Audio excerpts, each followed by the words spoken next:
nobody in group to chat with. Alright guys, we're back. I just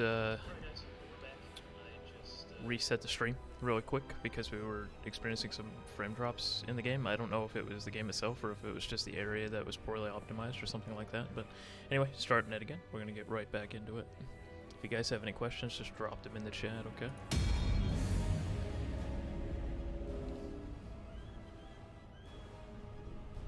We're level 10 in about 2 hours or so it's going pretty quickly. I think 20 is the level cap right now of this early access.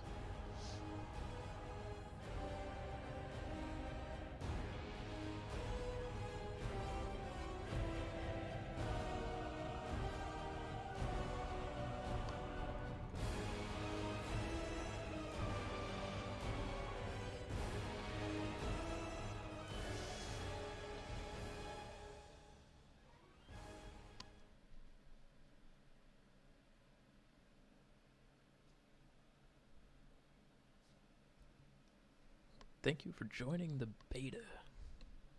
This has a Warhammer vibe, I think. Not that I'm complaining. That's fine by me.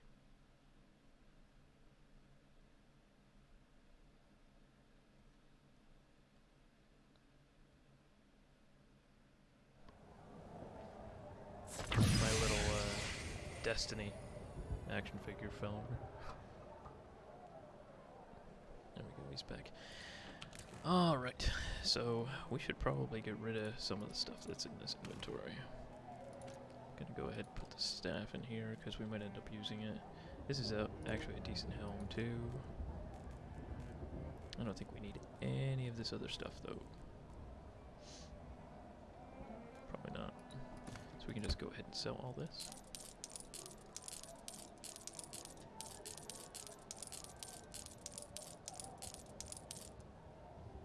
Got another ether jump. I'm actually going to save the ether jump because I might end up using that on another class. Okay, so journey through Flayer's territory. We can't teleport back, but we can use the waypoint here.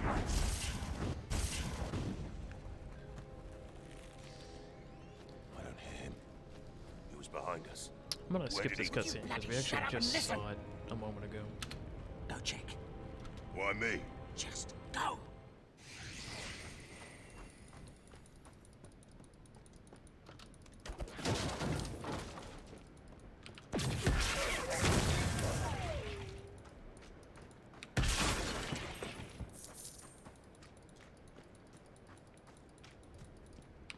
This demon we crossed is crushing these lands. I doubt the demon alone is behind this. As powerful as they are, this amount of power is unprecedented. He's not alone. We found out that a whole cult is with him. The cult of the Sleeper, they call themselves. We don't know what they want, though. That demon, did you get his name? I wish. I just got his rage. If only we would have taken him together. Tell me about it.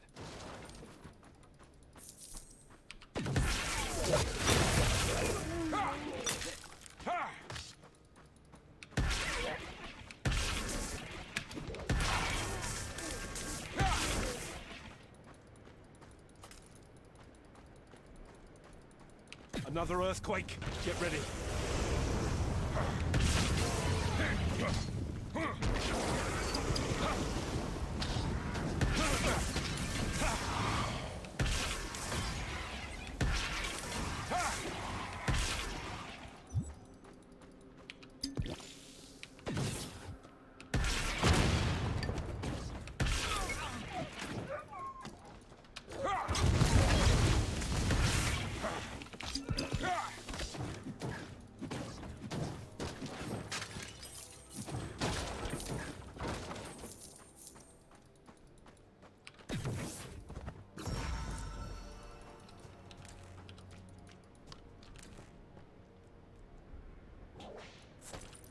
Absolutely an upgrade.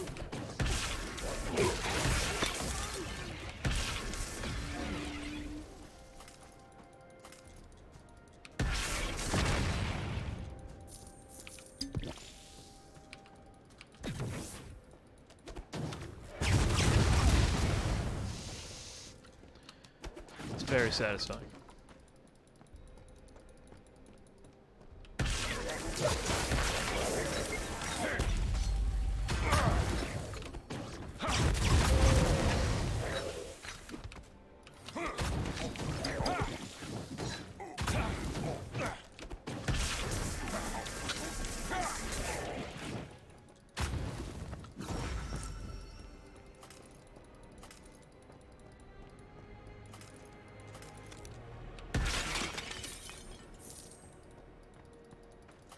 So there's actually nothing up there except the 2 champion enemies, but quite a bit of loot.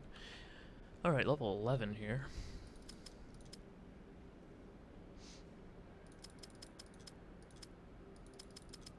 I think that's a decent spread there. Get a little bit of toughness, a little bit of extra casting speed, we're up to 15%, and then a bunch of wisdom. Not entirely sure where to go on the spear grid here. We could do force shield, movement speed, attack speed, casting speed, spell damage. I mean, that seems obvious, right? Spell cost reduction, I like that quite a bit. That would give us some survivability. Damage over time is dealt to your shield before you. I like that. Spell cost reduction again. I'm into it.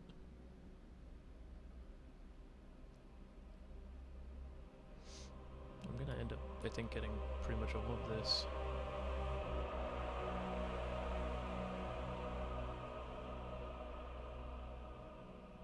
We could go with spell damage and spell damage, and I'm not really coming that close to dying yet.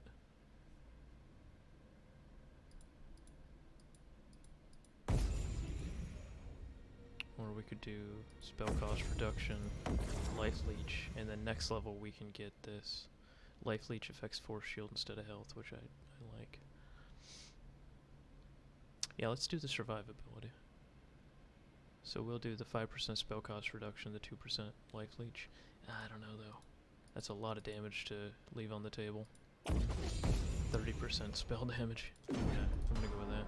We can do survivability a little later. It's not like we're coming close to dying, ever.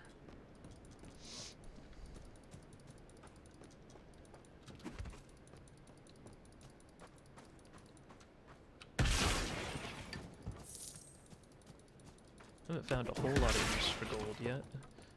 You can definitely buy items with gold, but it doesn't seem like that's really super necessary.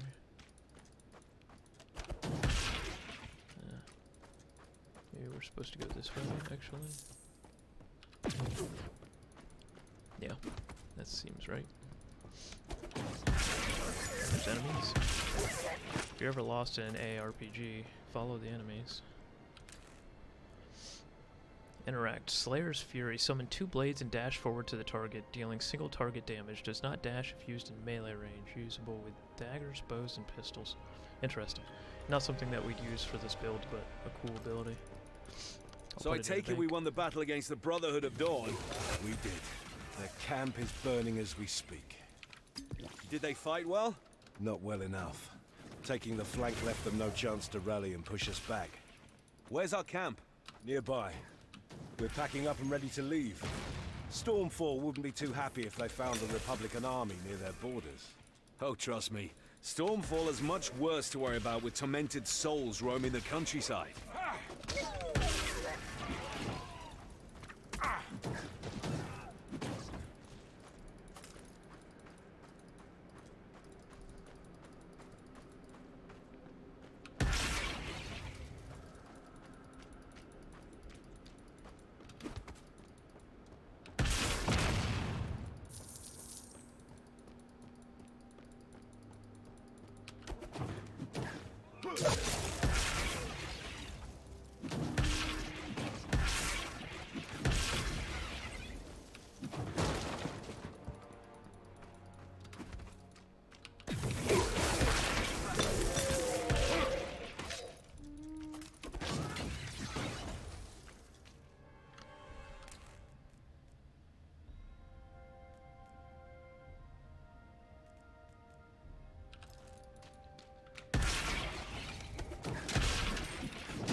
Environmental interactable. Just blew those guys up.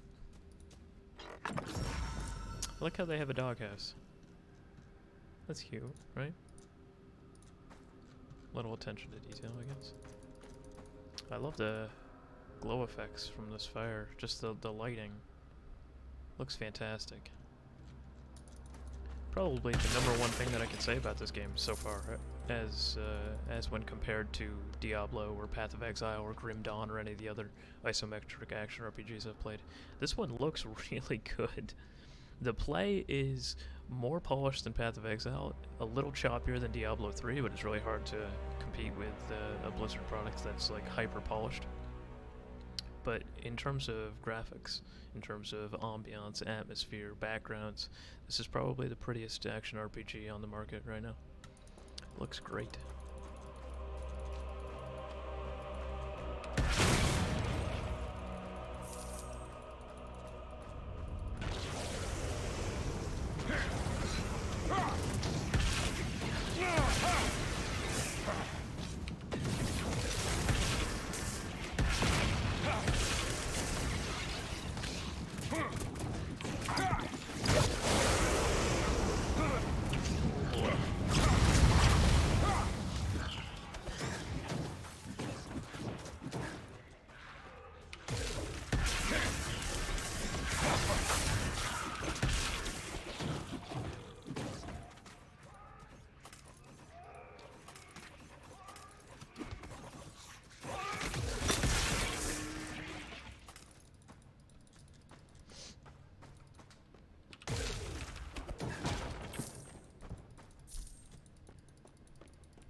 Generate a little more willpower here. I wish I had a faster attack to generate willpower.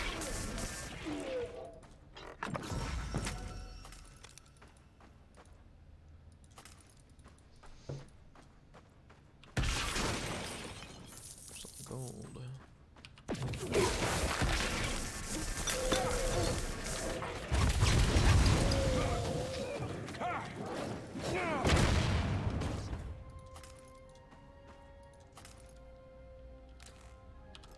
Head back real quick. We can dump these bags. I don't think I really want to keep much of this.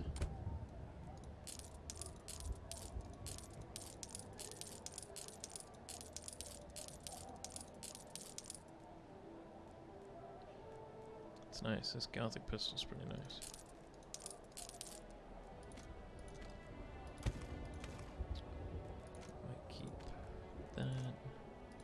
Might as well keep that. We'll take that.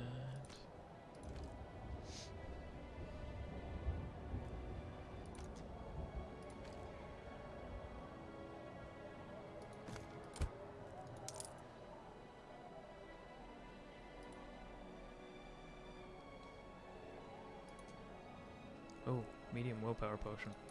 F, yes. Oh.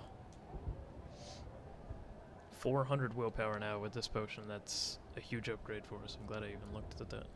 See, that was there.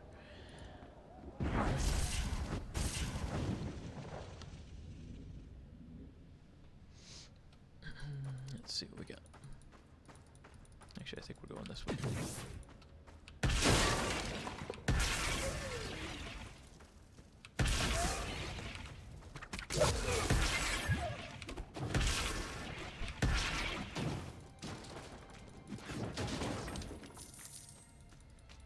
Remember the Battle of High Peak? You mean the slaughter of High Peak? Aye. We were down to the three of us with Val. Outnumbered 10 to 1 with no escape route. The final stand of the Children of Hemlock. It was a close one. Yes. Why the nostalgia, though? That night, the three of us swore to always keep each other's back. No matter the odds. No matter the odds. Yeah. I meant every word of it and still do. I don't care what kind of curse has fallen upon you, I won't let Malice get in your way, brother. The only judgment I acknowledge will be the one of Hemlock.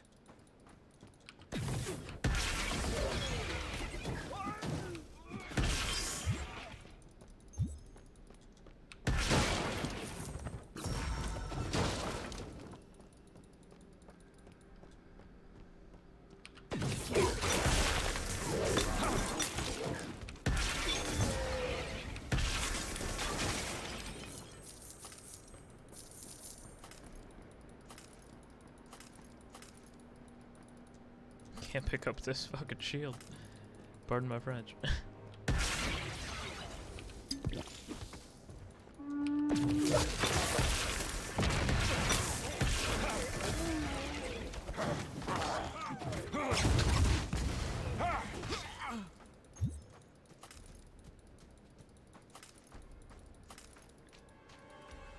Small rage potion. Definitely don't need that. I bet there's a champion mob down here. This is an otherwise dead end. Yep. Cool.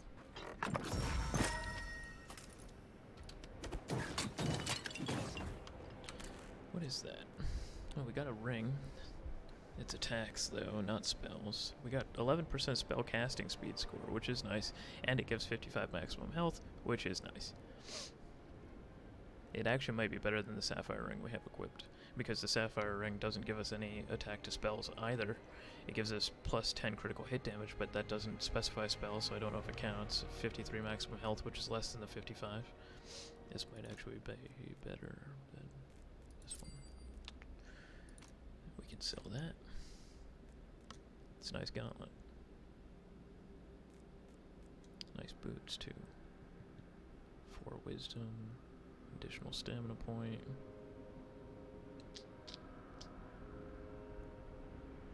Yeah, we'll use it. And then here we have a bruiser tunic, 62 health. Nah, not very good. Okay. Moving on.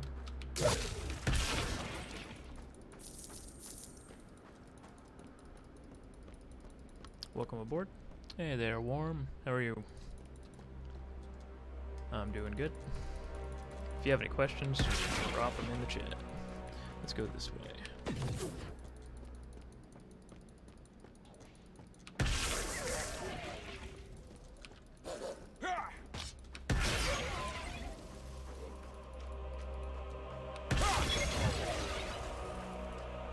The remains of the Brotherhood of Dawn's camp is north of us.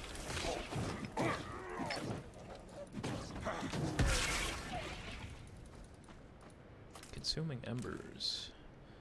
Yeah, I already have that one, but I can sell it for primordial affinity, so we'll do that.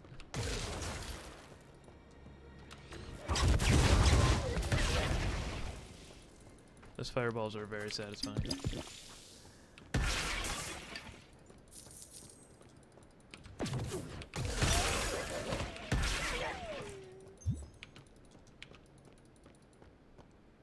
Alright, you and Edric are almost through the Flayer's territory. Smoke rises from the Brotherhood of Dawn's camp. The Purifier army shouldn't be far now. Ambush! No matter the odds! Lovely. No matter the odds!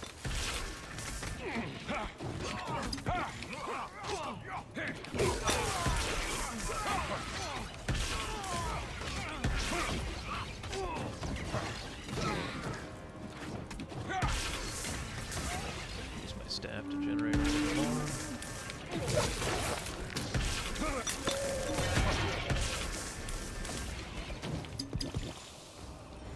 They're relentless! Come at us, Curse!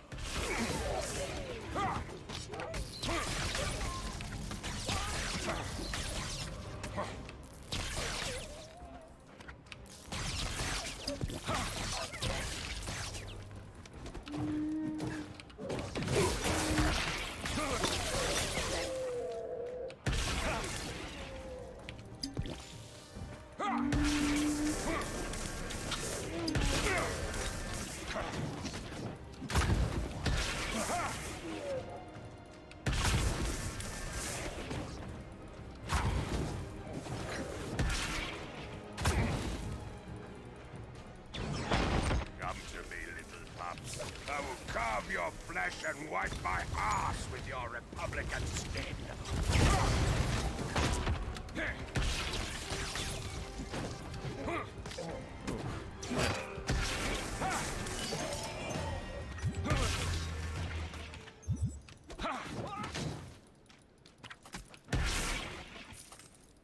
Alright. That was like a little mini boss there. He wasn't particularly difficult. He did have a stun effect though, and that's a little nasty. We got a bunch of rare gear, but I don't think anything that's particularly good for us. We got a rogue gauntlet, rogue boots. No, nothing, unfortunately. A lot of shinies, but nothing good. First playthrough. Yeah, Worm, this is my first playthrough. I had a character that I messed around with last night for about 45 minutes just to get used to some of the mechanics, but yeah, this is all new to me. I've been following Wolcen's development for, I don't know, a year or two, watching some YouTube videos and stuff, but I decided now would be a good time to buy into the early access. They updated the release date for February 14th, I think, Valentine's Day, around there, and right now it's going for $29.99 for early access. And the nice thing about Steam is if you buy into an early access, you get the full release of the game when it releases. So I'm expecting in the next 3 weeks or so for Wolcen to be selling for, you know, $60, a full, you know, AAA market price. So if you buy it right now, you essentially get it for half off, and you get to tool around with it a little bit before the official release. So I feel like this is a good time to buy. So that's why I bought in. But yes, I have not played this before. I'm not new to action RPGs, though. I have way too many hours in Diablo and Path of Exile, and Grim Dawn. Alright, so let's go ahead and get out of here. Actually, I'm going to teleport real quick, and I'm just going to empty my bags, get a little bit more inventory space, sell both of these anoraks, because I don't need either one of them.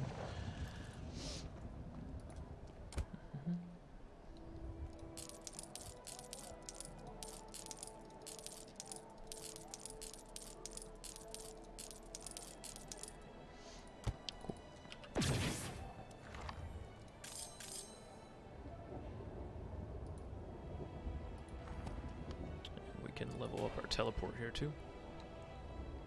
Gain willpower for each enemy passed through. Okay. Enemies near the beginning and end of the teleport are afflicted with stasis. That might be good. I'm not entirely sure. What's this one? Swap position with foes. I don't want to do that. Yeah. I feel a little willpower starved, so we'll take that rune. I figure out. Okay. Across the ravaged camp, we got another waypoint. I know that smell. We're burning the bodies. No choice. You've seen the necromancy as much as we did. We're not letting this cult have a pile of bodies to fuel its ranks. We should fight them while we're here. Stormfall is filled with future cadavers. You know as well as I do that Stormfall refused a Republican protectorate more times than I can think of. If they want to fight alone, let them die alone. They're not simpletons. Their sovereignty would die with Republican troops keeping their lands for them. Everything has a cost. Now is the time for them to earn their sovereignty or die trying. The Purifiers are going home. We are going home, brother. Harsh. Look at this battlefield, man. It is ravaged. There's just fire and corpses everywhere.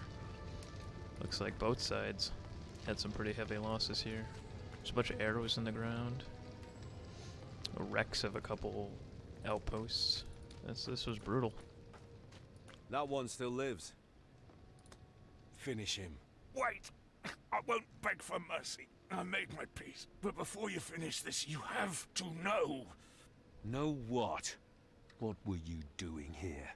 We tracked an unholy procession from the cult Difficulty, of the yeah. Sleeper, all the way to the coast of Rex. But a powerful magic shrouded their final destination. Soon after, when the Svlir crisis began, we made an agreement with Merchant Prince Damascus that we would handle the cult of the Sleeper, while he protects the population from the Svlir. We made camp and studied the signs. The surges from below. Yes, they're gaining strength, whatever is causing them. Those cultists. What do they want? Did you learn anything? We were preparing an expedition to find out. Below Stormfall, our scouts have just found a necropolis that runs deep beneath the earth. Something is hidden there. But the Republican assault ruined our chances to help the city.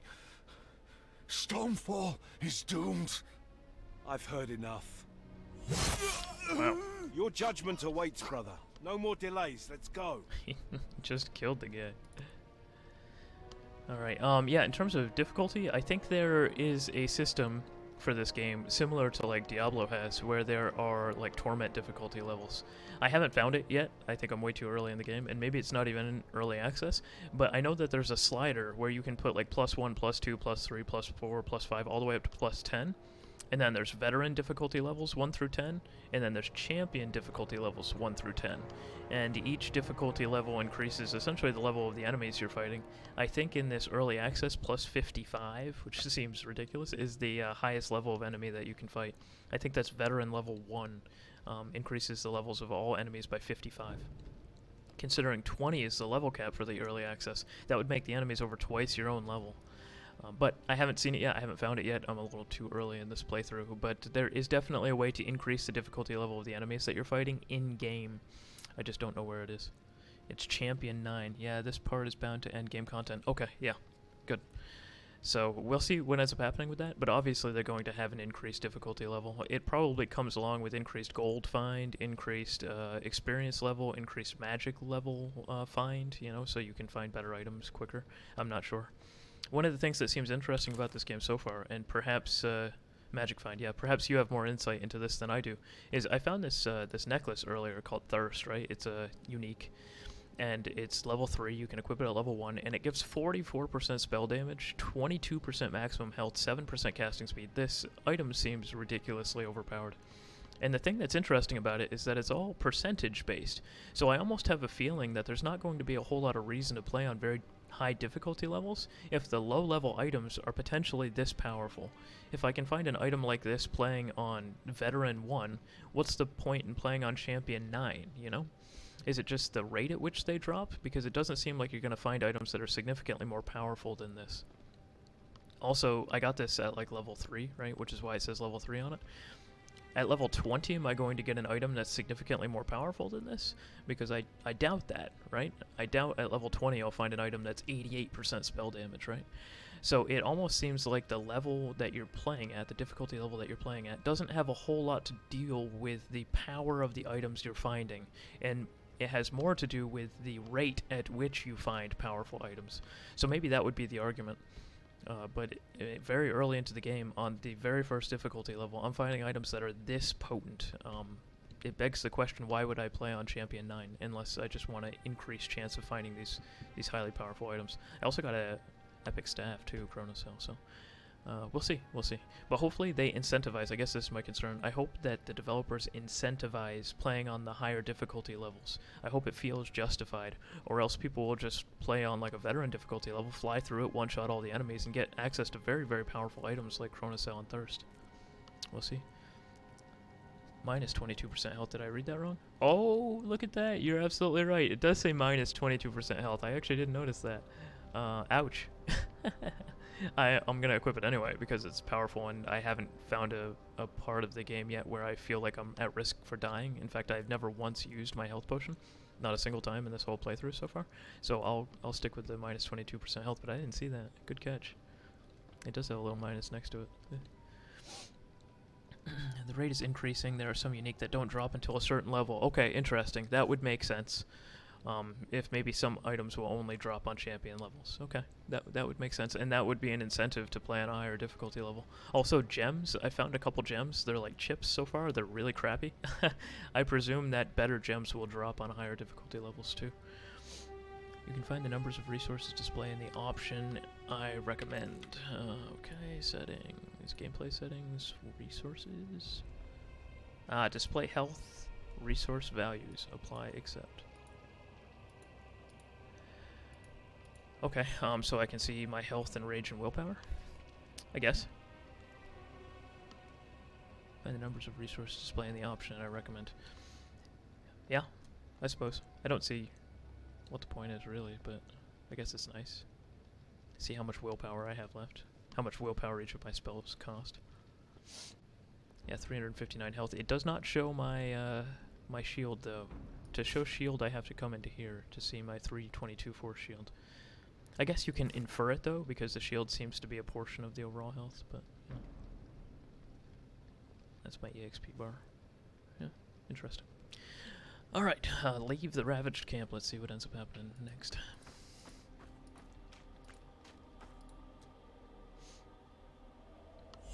Green Bluffs. We made camp on the other side of this grove.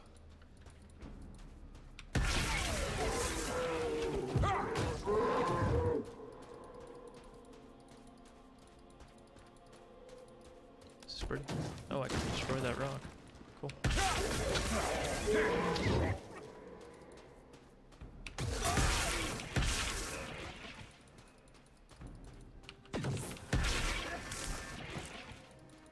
Outlaw staff. Oh, it's an outlaw scarf. 25 health, 12 force shield.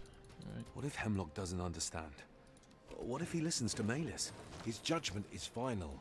There's no point arguing whether or not he will make the right choice. He saved our lives and gave us purpose. If he believes that you betrayed that purpose, it's his prerogative to end you. Just like that? You wouldn't bat an eye. Trust me, I would be devastated. But I would accept it nonetheless, and so should you. Oh, easy for you to say. It's not your neck on the line. Don't speak like that. There are worse fates than death. And dishonoring the judgment of the man that made you who you are is one of them. His ruling will clarify everything. We just have to go through Malice.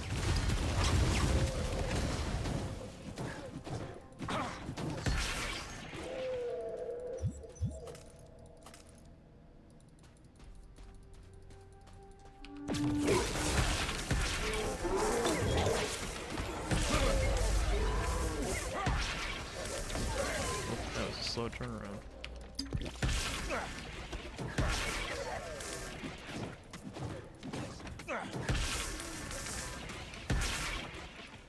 Alright, so we leveled again. None of this stuff is particularly good. Definitely no upgrades there. Alright, let's see what we have here. We got toughness, agility, wisdom. We can just keep banging on wisdom, I think. We'll just get it all the way up to 150 here. And here we go. Force shield. We got 25 wisdom there. That seems worthwhile. And then spell cost reduction. I would like to work my way over to the Faith Leech. So that's good too, though. I might as well just grab Reigning in the Darkness for now. Yeah, I'm gonna do that. Well, that's pretty good. Spells are more likely to deal critical damage when above a certain threshold of willpower. 100% spell critical strike score, while willpower is above 75%. So the first couple hits that I do in an encounter, as long as my willpower is high enough, will do extra damage. I'm often willpower starved, so I don't know how often that's going to come into play, but it's powerful when it's active. Yeah, and we got the 25 wisdom there. Okay, I feel good about that choice. Let's continue.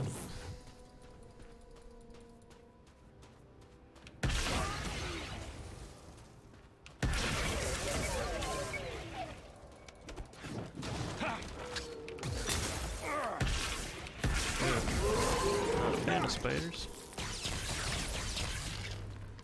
These spiders are gross too. Ugh. And why does every game have to have spiders?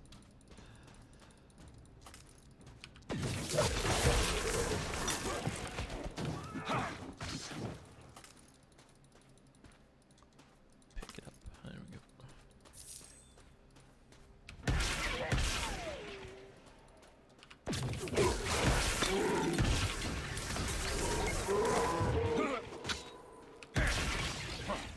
Crawling out of the ground.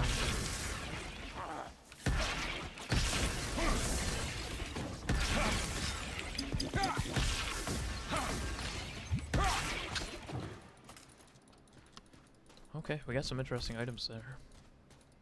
I'm gonna go ahead and clear this out. Oh. That frost damage did not seem to hit the bear.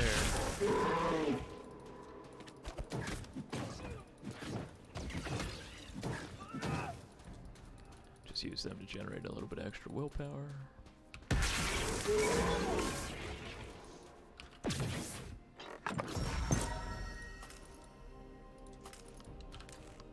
Let's see. There's a support gem slot in here. I don't know a whole lot about that. Frost and lightning damage, but it's only added to attacks. It's not added to spells. With a willpower potion, it may be fine, I guess. Yeah, I didn't play Mage very often. Yeah, I always liked the Mage classes in these kind of games, so this will definitely be my main when the game launches. Look at that helmet. 25 health, 7 resistance, it's got 9 agility. It's a nice helmet, just not for this character, really. And this is a nice ring, also, but also not for this character. When it says added to attacks, that's different than spells, I've found, so that wouldn't do a whole lot for me. Okay, moving on.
I like this this pond here with the lilies and the moss on top that's just kind of floating. Looks nice. It's a nice touch. Looks good. I like the light that's breaking through the canopy.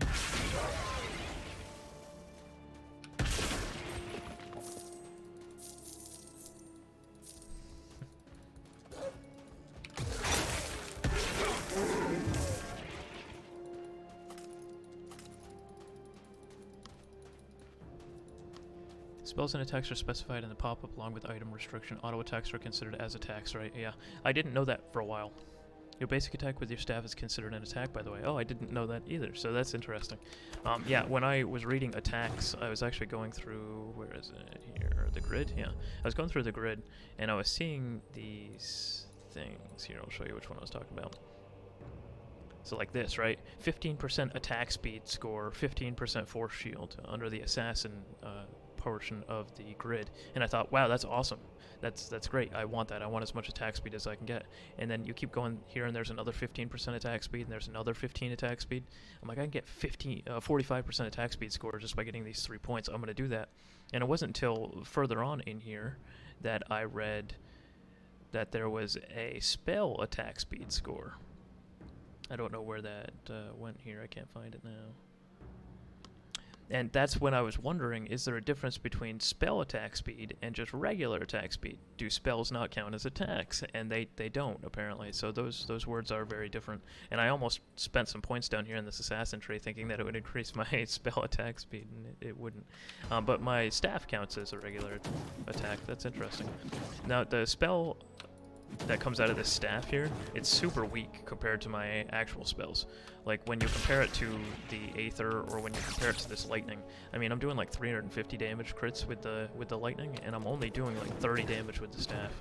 So the only reason to use it seems to be willpower generation. Although having that faster would increase my willpower generation and thus allow me to nuke harder, so that's nice. I don't find myself using the staff often, at least not for damage purposes. I would actually like if the staff did a little bit more damage, or if I had a better way to generate resource. In a game like, say, Diablo, you do have spells that generate resource for you, generators, essentially. And in this game, it seems like all of my spells, for the most part, cost something.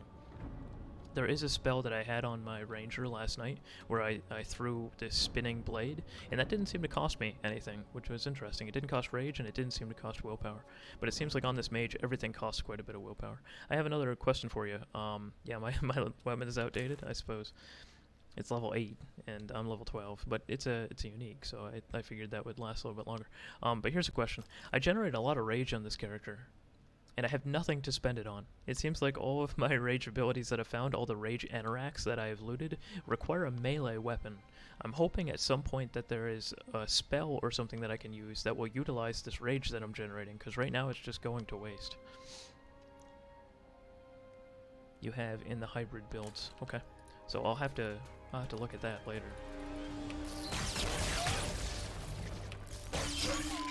Yeah, that was a 400 damage attack with my lightning right there.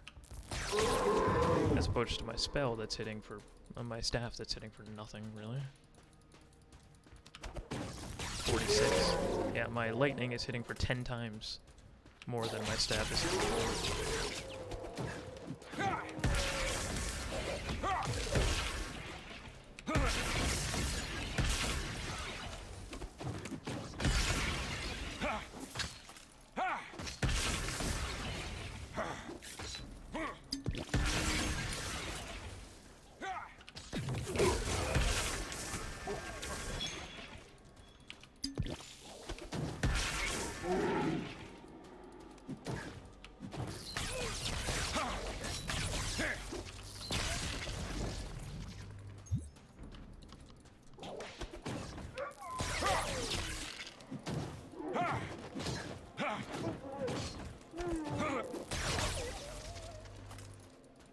Looks like this is the end of this area. Enter the Purifier camp. You can use a melee ranged weapon and a catalyst, allowing both melee and spells. Okay, that's interesting. I have found a couple catalysts here. Like here's one, Crystal Catalyst, right? But I haven't found a melee weapon that seems sufficient for spellcasting yet. So although I have a couple of these catalyst offhands, I haven't found a sword that I'm like, oh man, I want that. Like this sword, for example, a 4-second rage conversion time, useless to me. Actually, it's a great sword. Maybe I should use a one-handed sword. And I happen not to have one in here. But they always have modifiers to attacks and not to spells, so I would like to find a one-handed like caster weapon, but I haven't found one that seems sufficient in that regard yet. But I have seen these catalysts, so that's the secret. I need a one-handed melee weapon and a catalyst, and then I can use both melee spells and actual spells. Interesting. Let's head back to town real quick and dump this inventory.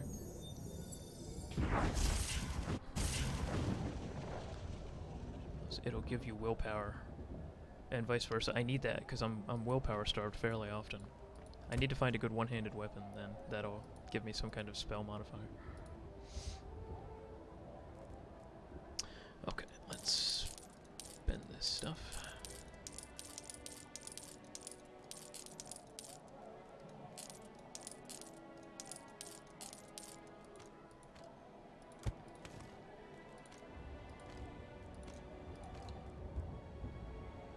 I think I have a couple of these tiers. Yeah, I can sell that one. So, like, is this a one? Yeah, Gladius. I think this is a one-handed sword, right? It does have elemental status ailment, which I guess could help, but then it has the rend damage on attacks with this weapon, right? Which wouldn't help my spell damage, which is 90% of my overall spell damage. But I could equip this Gladius with an offhand catalyst, and then I could use rage and willpower. That's something I have to think about. See if I can find one of those. That might be helpful. Alright, let's sell that and hop right back. The Purifier camp shouldn't be far now. There is little doubt that Malice is already on the way to welcome you in Vedric. You must reach Grand Inquisitor Heimlock and plead your case to cease the infighting about your supposed witchcraft. Alright, let's do it. I see you have brought back the fugitive. I came of my own accord. That's good. Take him! Stand down, soldiers. You have no authority to judge him alone. Only Grand Inquisitor Hemlock can. Do not question my orders, Vedric. I won't be as forgiving as I was with your treasonous sister. I won't make the same mistake twice. What do you mean? Some Brotherhood of Dawn prisoners broke free and escaped. Valaria was among them. We're preparing for the hunt. Look, Valeria's mistakes are hers and hers only. He, on the other hand, has always been loyal to us and the Republic. Do not treat him like those curs you sentenced to death by the dozen. I see Hemlock. Take them both! Prepare the gallows! Enough! Stand down, Malice. I will take it from here. Grand Inquisitor. Let us walk. These tricks, powers of yours, how did they manifest? They just appeared. Something unlocked within me. Look, I know how it seems, but I assure you, I didn't bargain with demons. Inquisitors know better than to believe words. Inquisitors maybe, but you're more than that. To me at least.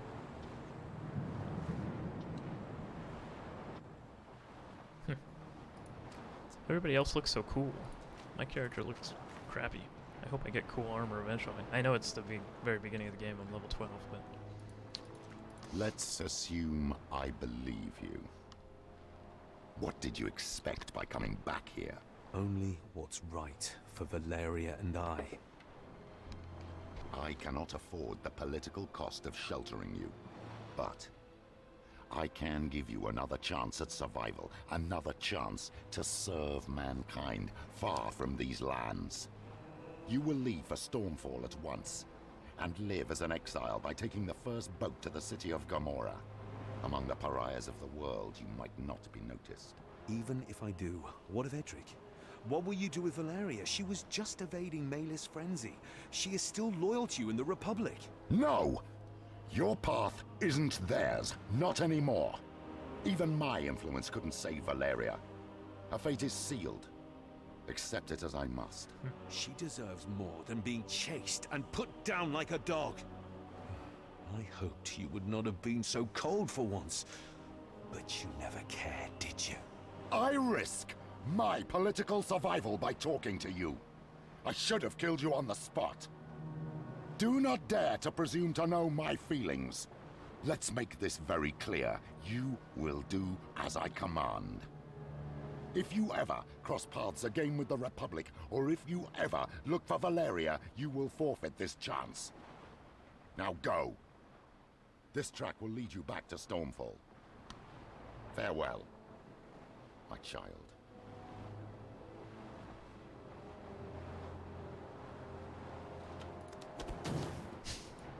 Okay. I'm in exile now. I'm gonna go to the city of Gomorrah.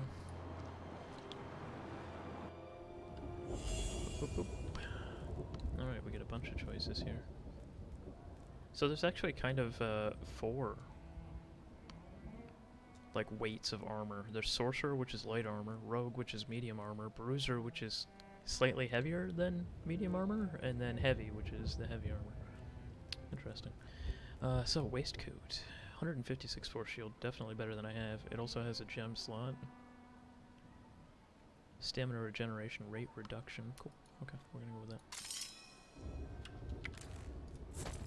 And I can use one of the gems that I have in my bank. Yeah, my character looks a little homeless, but that's okay. That's okay. Cool gear will come with time. There is no giving up on family. No matter the odds. Right, Val? Damascus, you will help me find her. Alright, so this is a defensive. 23 force shield, 1% status ailment, 4% status ailment, 3% status ailment, 1% resistance, 2.1 health regeneration, 26 maximum health. So I'm going to go with the 23 force shield here. Boop. Okay, good.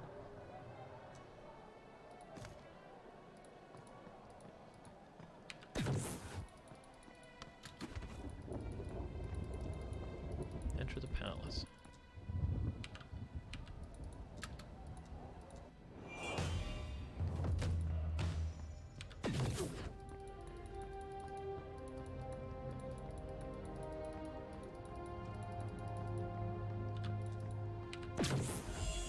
My lord, I know of your deal with the Brotherhood of Dawn, but I'm sure by now you've heard that they've been crushed by Republican purifiers.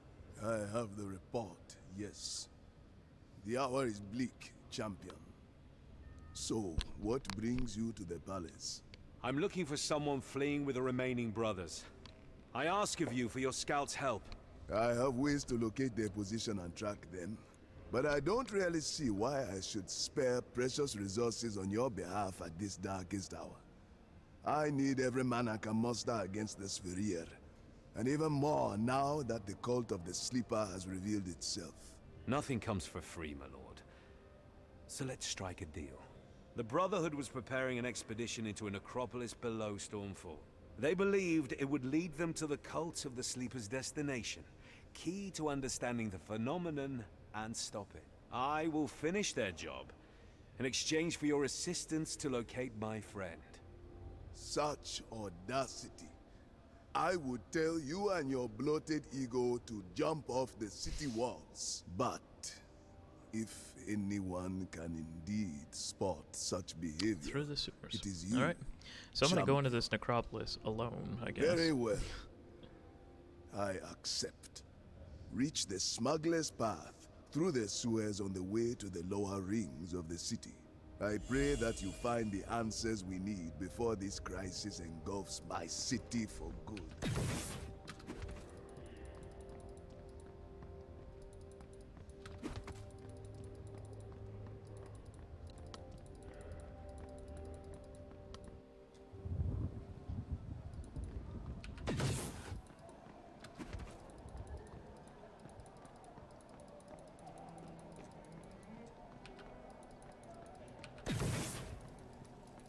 I need to go down here.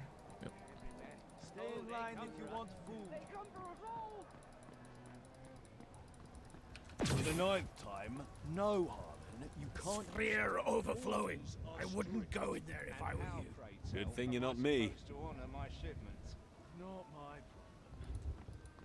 So... Am I in the wrong spot? Oh, I think I'm in the wrong spot. Aren't you ashamed? Look at them. Firing They're getting on your angry. own people. The smuggler's path must be over here. Got it. Shut your mouth, both of you. I want to see the Scum invading our good city makes me sick. That's not enough. The smell of burnt flesh is quite the deterrent. Good. Well, that smell filled the city, I say. Should make them remember what happens when you mess with the city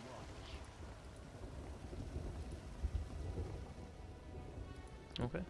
Guess this is where we're going. It's just a path of blood. Should be good. The descent begins. Alright, let's do.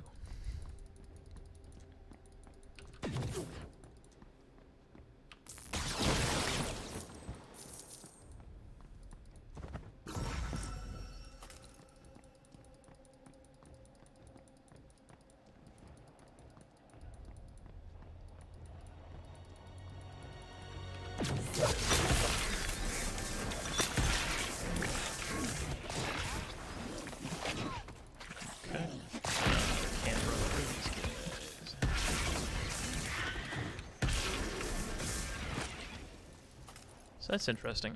My force shield is full, but my health is still depleting. Ooh, there's an Avenger auto turret, which implies to me that my force shield does not necessarily absorb all incoming damage. Maybe it's a proportion of it, maybe it's like a fraction of the incoming damage, or maybe my force shield just absorbs magical damage and not physical, I'm not sure. Ugh, look at these frickin' spiders. It's awful. Ooh, it slowed me. Interesting.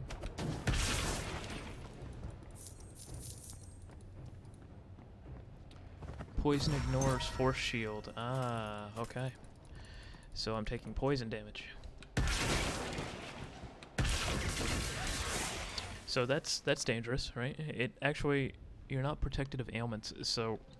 Oh, that reminds me. Let me look in here real quick. Not protected from ailments, but I believe I saw something here. When you are afflicted with damage over time, ailment damage affects your force shield before your health. Damage over time is dealt to your force shield before your health. Resilience to corruption. So I'm going to need this node here if I want damage over time to affect my shield. I wonder if that counts for poison. Probably does. Because there's a lot of this here, like this leech node that I'm going to be getting here. Life leech affects force shield instead of health, right? So I'm really depending as a sorcerer on my force shield as opposed to my health pool for my damage mitigation.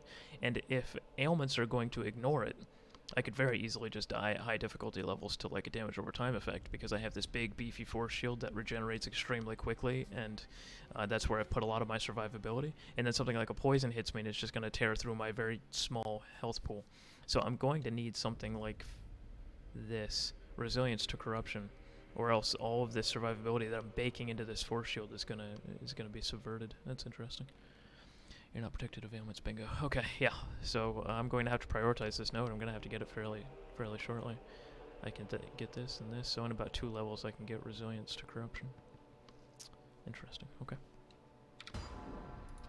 There's a mechanic in Path of Exile called Chaos Damage that also ignores a lot of your defenses. In this season particularly, this Metamorph season, the Chaos Damage seems to be the thing that's killing a lot of people in Hardcore because it goes right through all of these defenses that you have.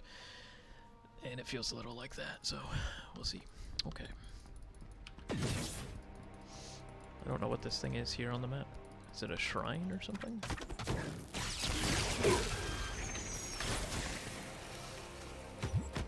What is this?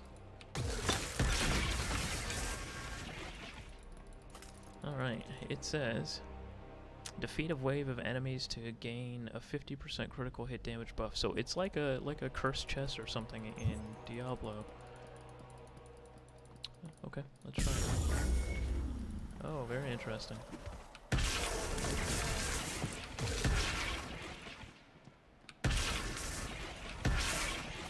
Did I succeed? I guess I got the buff. Where do I see active effects? Where do I see buffs? There's nothing on the screen that tells me how long it lasts or that I even have it at all. There's no indication that I received that buff. Interesting.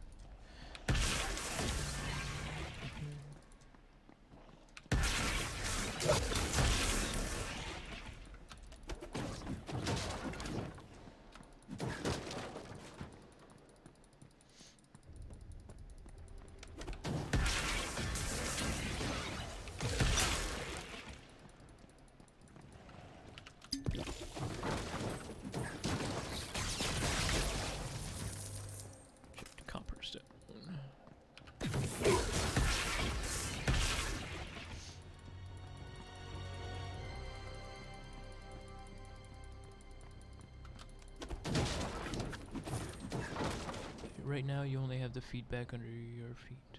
Okay. Feedback under your feet. Okay, interesting. So that's how you know you have the spell. It would be nice if the developers were to add something maybe in the top right corner or maybe above one of these bars. Just some kind of indication that you have a buff. You can mouse over it to see what it is, and perhaps it could have like a little thing that winds down so you know how long you have left on it. Some kind of actual visual indication that I have this very powerful buff active, this is how much longer you have, and if you forget what the effect was, you can mouse over it. But maybe they'll add that, I'm not sure. Anyway, cool. Cool.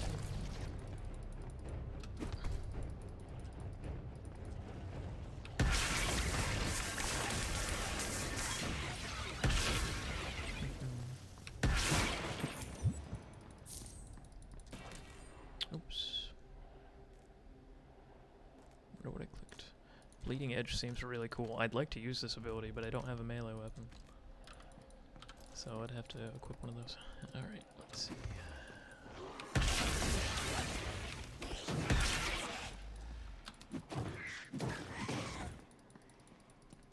Oh, there's another shrine. Okay, so they're gonna start increasing it.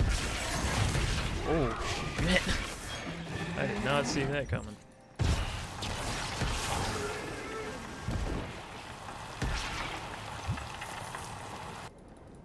Okay, weird sound effect there. That lasted a little bit longer than the enemy did. Wow, so I couldn't even see that. That was off the screen when he charged me. That's dangerous. On a much higher difficulty level, I could see myself getting one-shot by something like that. 84 shield. Yeah, that's a huge upgrade. This is a defensive. Plus 22 maximum health. I'll just go ahead and drop that in there. Might as well. 195 force shield.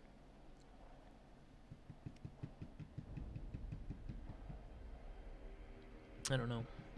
I don't know if that's actually better. Might be, though. There's two shrines, like side by side. Interesting. Alright, let's go ahead and activate these bad boys.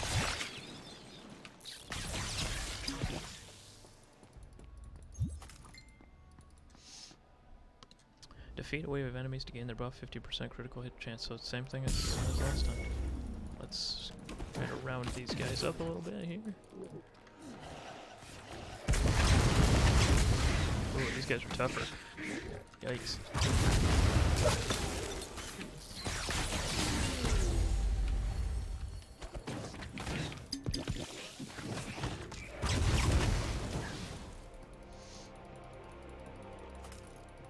Nice.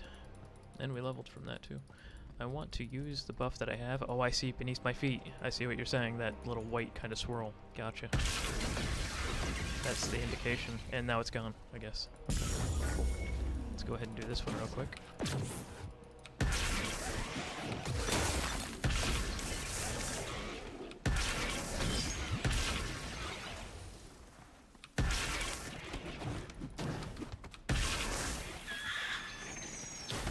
I find that I'm dodging those spits just a little bit too early, because they really track you until the second it leaves the enemy. So if I dodge like in the middle of their casting animation, they just swivel on over and hit me. There's a lot of tracking on that. All right, let's level up here. Guess we'll do a little bit of those, and then the rest of it right into wisdom. Yeah, I agree. Okay. Let's do this. So I was going to hit this willpower regeneration and this 5% spell cost here, but now I'm thinking that I really need to prioritize this resilience to corruption, because poison mobs or status ailment mobs are going to annihilate me. So, actually, you know, I bet I could do it quicker this way. I get the 10% spellcasting speed, which I want anyway. And then I can hop right over here and... Oh yeah, that's way faster. Nice. Nice, so there it is. Damage over time is dealt to your force shield before your health. Thank you. Thank you, worm. Now I'm immortal. Alright, let's see what's down here.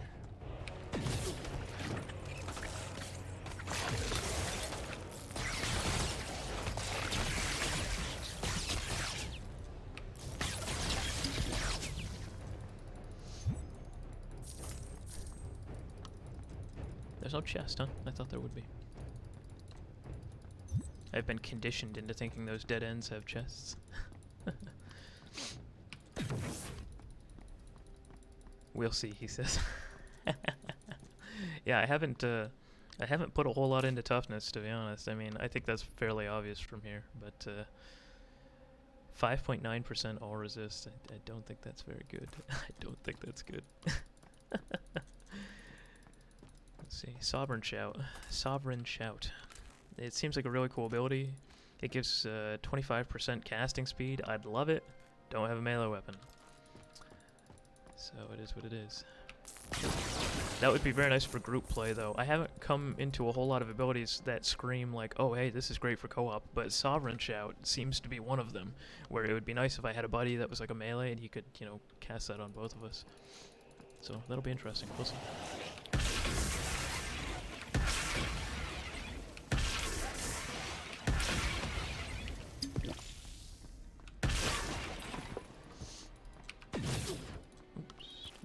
Whoa. That's a lot of spiders. These are really freaky spiders. Ugh. You can tell the animators did a nice job on the spiders if they're freaking me out in real life, and they are, so well done.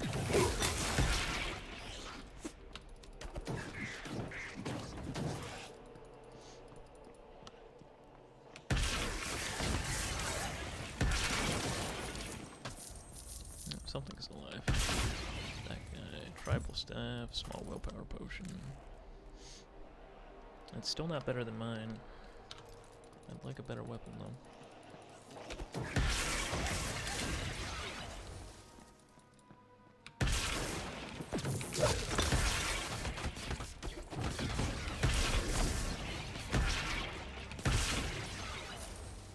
I think I want to actually change that. Oh, that's not what I wanted. Is this what I wanted? Yes. Okay, Annihilation. I want the piercing thing, I think. I think I want to try that. Maybe it's too expensive now. I don't know. Let's just see how it goes. A chilling breeze coming from the depths. Soul magic. One of the nice things about this game is that I can change those runes on the fly. I don't have to like be in town or anything along those lines. I can just open up the thing and switch them. So if I want to experiment and just try and see if the piercing is better, I can. And if it's not, I can just switch it back. It's super convenient. Yeah, let's go back to town and sell all this stuff. There's also an AoE heal and stasis make the job done 2 in co-op. Yes, that's awesome. Yeah, that's neat. So there's an AoE heal too. Yeah, that's cool. A lot of these games, whether it's Grim Dawn or Path of Exile or Diablo 3, I feel like that's one of the areas where they drop the ball a little bit. It's fun to play with other players, but there isn't a whole lot of synergistic effects, right? In the very, very beginning of Diablo 3, when it first came out, there were some abilities like Iron Skin or some of the monk abilities that were defensives that were AoE. So I remember my friends and I leapfrogging through our defensives. We'd use like an Iron Skin for like 8 seconds, then we'd use the monk defensive for like 8 seconds. And we'd try to all stay on top of each other so we could benefit from those AoE defensive cooldowns. But you don't often see that in games anymore, and hell, even Diablo 3's moved away from that. So if they could incorporate some of those things into this game, that would be something that the competition, quote-unquote, doesn't have. And it seems like that shout and an AoE stasis and things, they're along those lines. So it's cool. I want to see more of those in these games. There should be more of an incentive to play in a group than just, hey, I'm playing with my buddies and maybe we have higher DPS, or maybe we can clear a map faster because we can go in different directions. That's a cool incentive, but I think synergistic abilities would be an even better incentive, so we'll see how that goes. I almost want to take 2 willpower potions because I haven't used my health potion yet. But I know like the second I take my second willpower potion, I'm gonna get obliterated by something, so I'm not gonna do that just yet. It's a cool looking gun, Gothic pistol. Alright.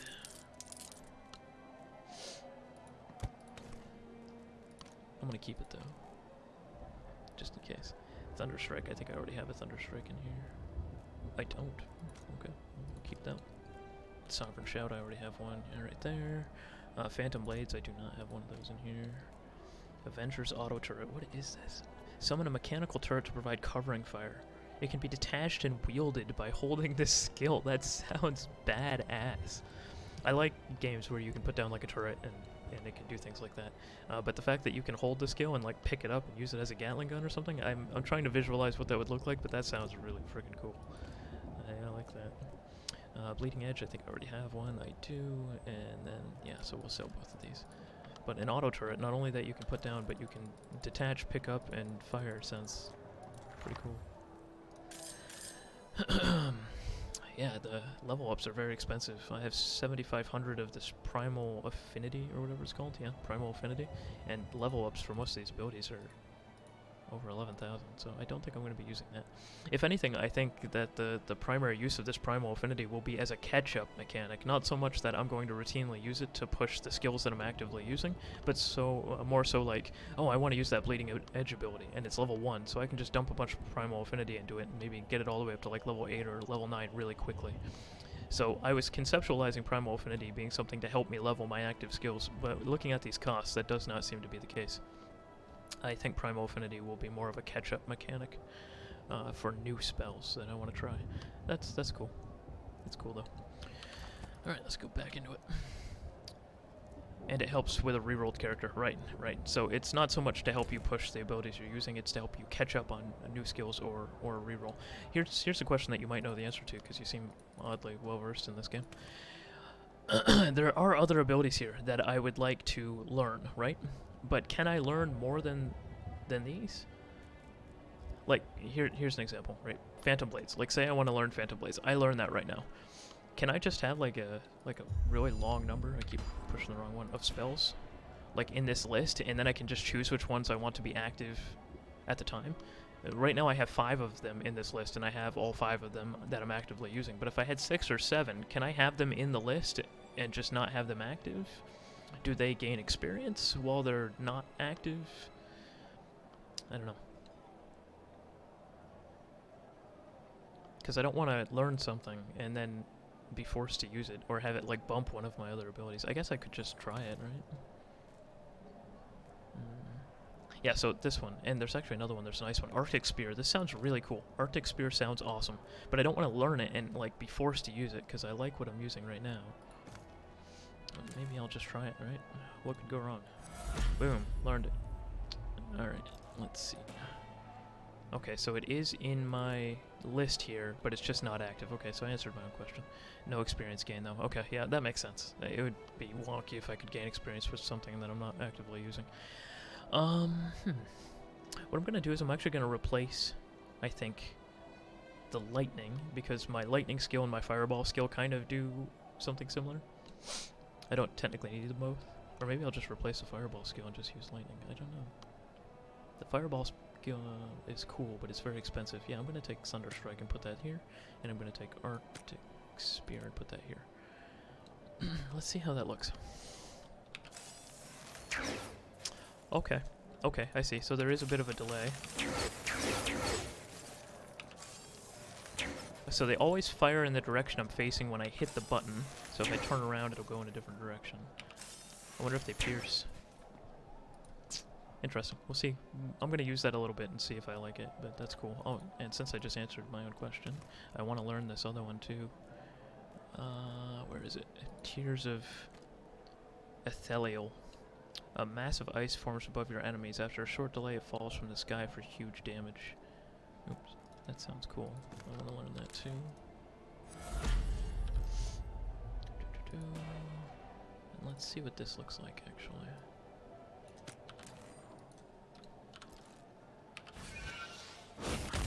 Oh! I'm feeling that. That's nice. That's nice. It's particularly good for stationary enemies. Enemies that aren't just going to run out of it. So like a ranged enemy or like a boss when they're doing some kind of attack. Can I have more than one down at the same time?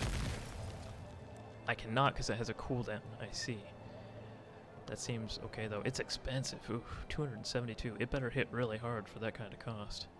Also, you know, worried that it might not hit an enemy because they'll just run out of it. But I guess if I have enemies running at me and I put it down, maybe they'll run into it and get annihilated by it. Yeah, sure, I'll keep it. Let's see. Let's see what happens with that.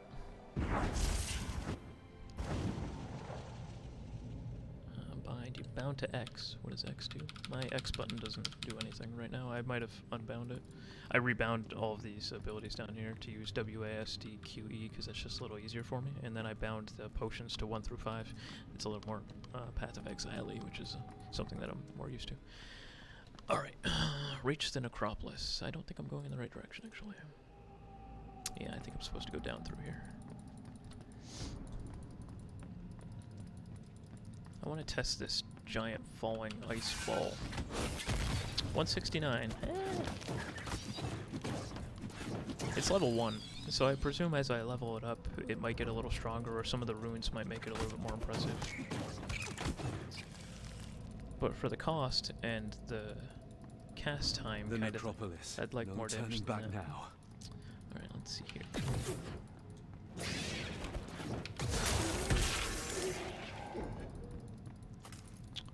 But I want to believe that this falling ice thing is cool.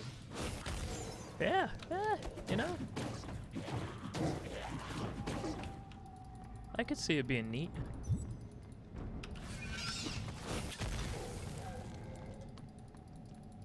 I'm gonna give it a chance. Alright, let's see what we have here.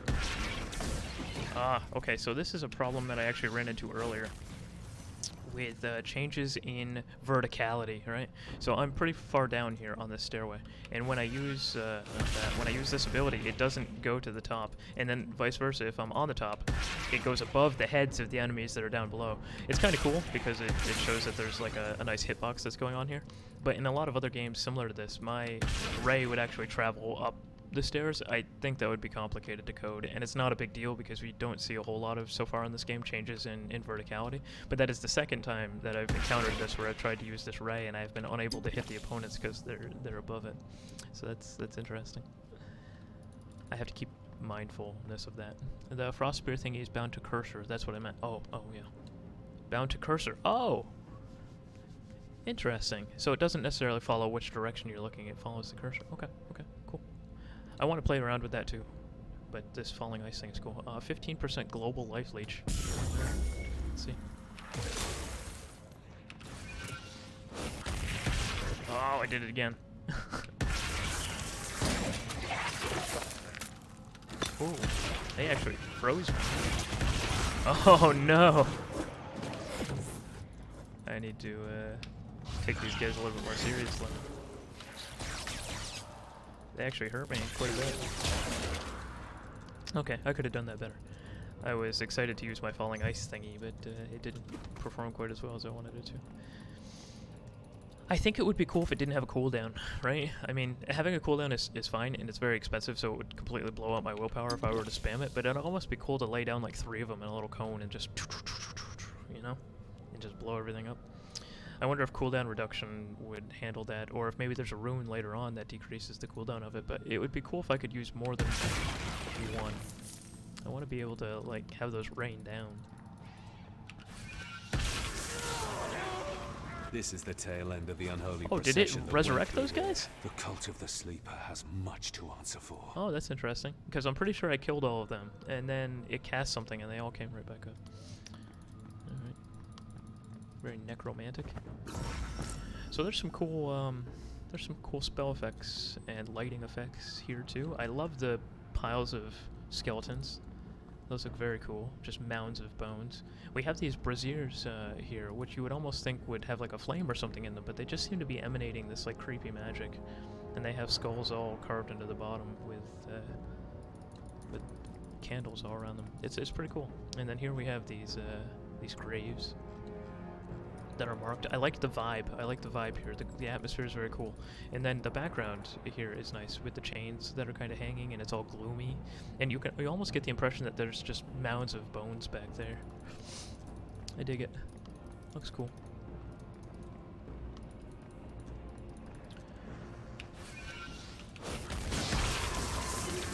Oh, something's very strong there. Does that enemy have a yellow health bar? It does.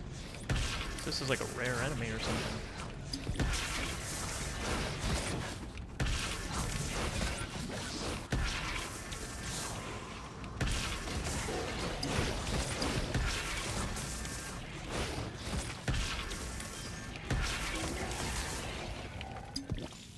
Interesting. I think that's the first, like, rare enemy that I've encountered.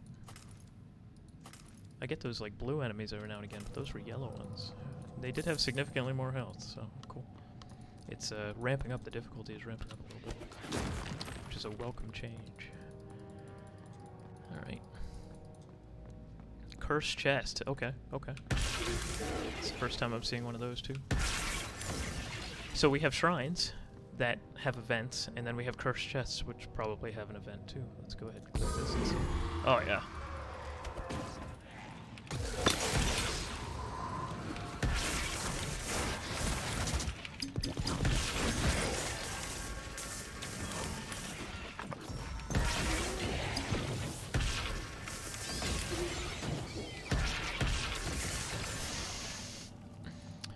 Alright, so it's all dead. Got a broadsword here. Ornamental gauntlet, that sounds heavy. Apprentice staff, a rare apprentice staff. I wonder if this is better than what I have. 12 to 21, 10 to 21. It does physical. 5 to 8 frost damage added. 3 to 5 aether added. 14% spell critical hit chance score. I don't know if it's significantly better than the one I have. 16% aether damage. Transfer time from willpower. 19 wisdom just flat out is probably better. I think my current staff is still better, which is a shame because I'd like a weapon upgrade. This masterwork hood is definitely better than what I have though. Banded pauldron. Masterwork barbarian defender. Masterwork gauntlet. 8 health, 5 force, 2 agility. I'm in another tier of gear now, it looks like, all this masterwork gear. That seems to be better overall. So cool. 3 wisdom on this, actually. All resistance. 17% elemental damage. Oh yeah, that's fantastic. Alright, cool. Cool.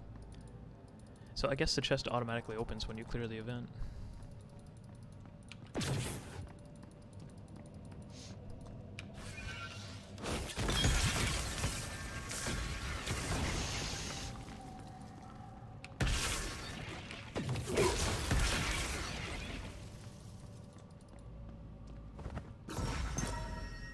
Pierce is really strong. The Frost Spear thingy is been a cursor. The Pierce is really strong.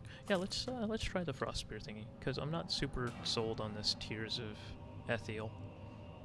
Reduced willpower cost would be nice, although increased area of effect is probably better. Let's go ahead and try Arctic Spear. Put that right down there. Okay, let's try it.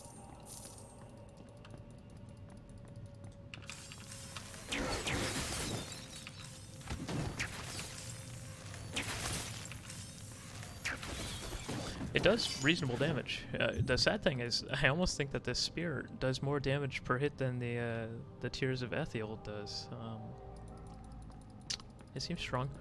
I wish the cast speed was a little faster. I would like to have numerous of these up at a time. And yeah, I see what you mean with it points towards the caster, because I can run away and I can have it in the opposite direction as I'm kiting, which is cool. Alright. Cool, cool.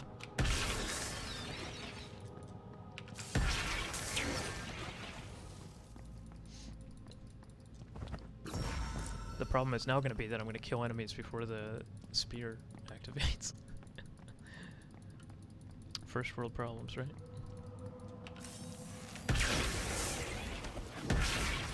It's a nice little burst of damage, though. Alright. Kills items for me. Let's do this.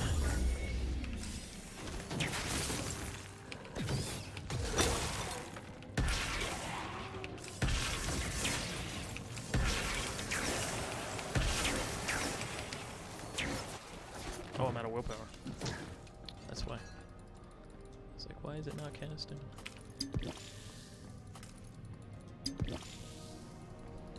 Okay, cool.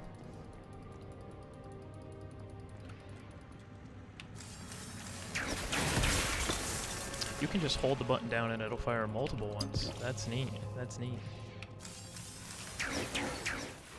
Haha, cool. And it freezes enemies. Oh, hey, so it acts as a kind of crowd control.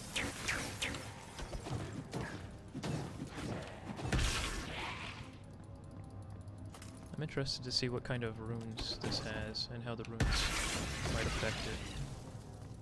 Arctic Spear level up. Okay, yeah. So let's see what we have. Reduced willpower cost, increased damage. Longer creation delay, but increased damage. I don't like that. Frozen foes killed by Arctic Spear shatter and charge damaging nearby enemies. That's okay. Converts base frost damage to sacred. Okay, cool. And applies weakness. I don't know what that means, but some kind of vulnerability where the enemies would take additional damage from other sources. More likely to apply ailments. More likely to deal critical hits. Every Arctic Spear that hits an enemy increases the damage of the next Arctic Spear incrementally. Interesting. None of them really pierce, or does it pierce on its own?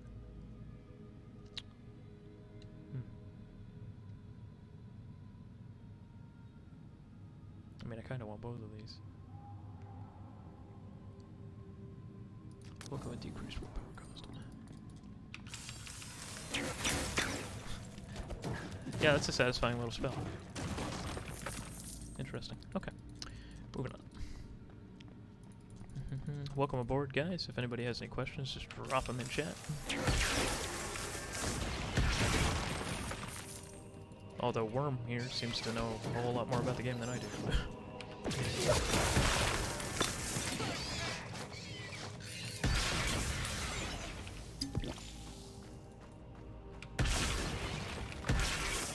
These creepy little drones. They look like drones out of StarCraft or something. They're just coming out of the shadows. I'm not even really seeing them spawn. Thunderstrike, nice.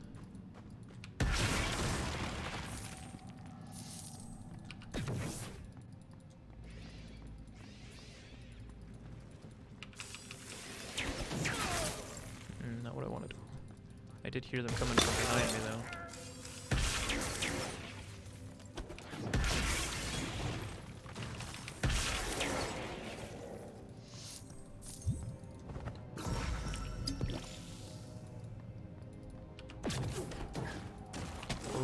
What is this?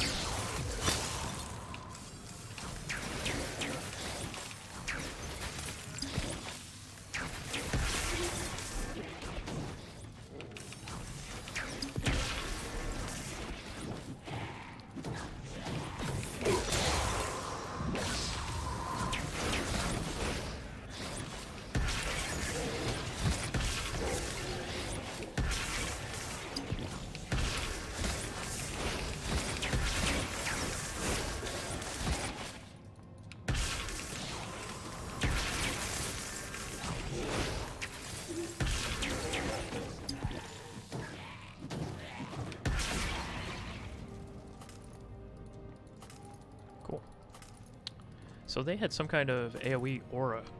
I don't know what it did. I don't know. It almost had like a frosty look to it, so potentially it was decreasing frost damage taken within the aura, which means that I probably shouldn't have been using that ice spear. Or maybe it was just a decreased range damage overall. I don't know. But it was nice. It looked great. It was well animated. It was humongous. It was covering all of the little skeletons they were summoning, so... I wish I knew what it did, so that I could have adjusted my play accordingly. But it was either like a dampen of frost effects specifically, or just like magic or ranged effects, I'm not sure. Also begs the question, if I was inside of that aura, would I have been doing more damage? Or does it just affect, you know, projectiles that go through the aura? Who knows? But cool. Cool. Got another staff here that doesn't seem better than my own. I have to be a little bit more careful now looking at these items because I've hit some kind of threshold where I'm getting like a whole nother tier of gear now, and it's more and more likely to have upgrades. Although none of these look particularly good. So I'm going to go through and sell these.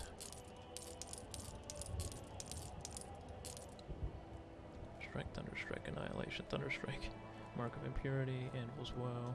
Okay, so I think I can sell pretty much all of these Enerax. I don't think a single one of these is a novel one or a unique one for me.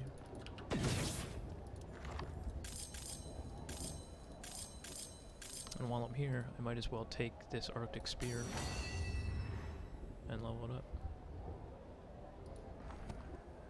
Okay. It's projectile base, so you may want to go through the green tree in your Gate of Fate. Oh, okay. And then Resurrection Aura, if I recall. Oh, so it's an aura that will resurrect the enemies that I'm killing. Okay. I wonder if I could experience for them multiple times.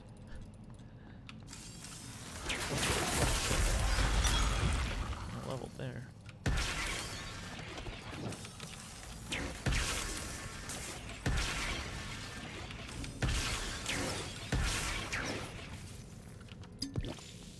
Okay, let's level real quick. We have...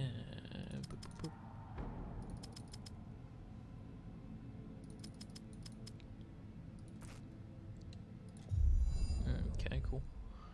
Yeah, we have a lot of choices now.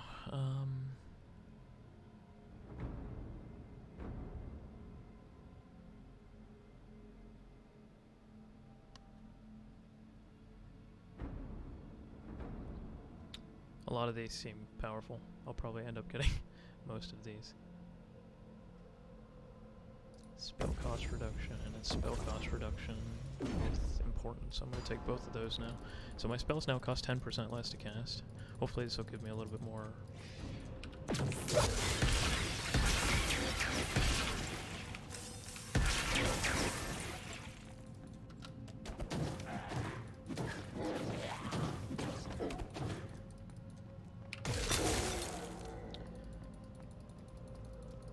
efficiency, willpower efficiency. That's where I was going with that.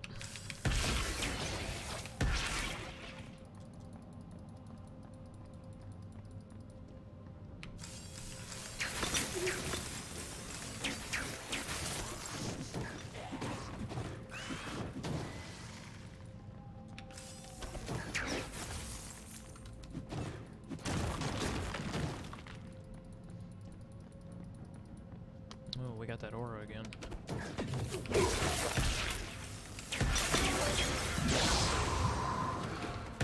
Oh yeah, they definitely resurrect.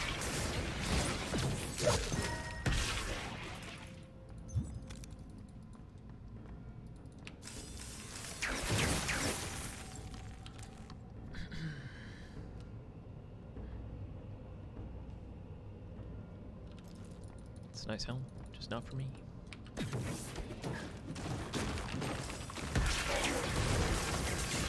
Takes a long time to turn that. Soulspawn. There's a fully fledged demon down there. A demon. Just for me. I should never have come here. Alone. What was I thinking? Yeah, I concur. You probably shouldn't have come here alone. We're gonna kill that demon though. I'm not worried. I'm a little worried. Damn, he's tough. Oh. I had every opportunity to avoid that attack. And decided not to. Alright, Flamberge. Nothing else down here, really. Just a little bit of gold.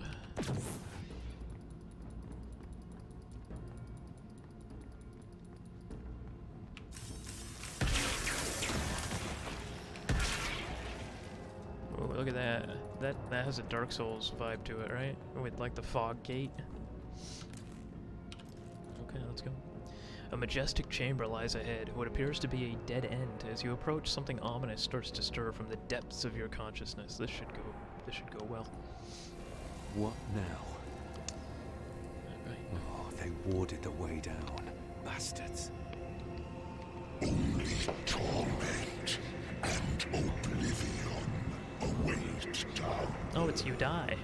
It might not be too late to return to the warmth of the surface.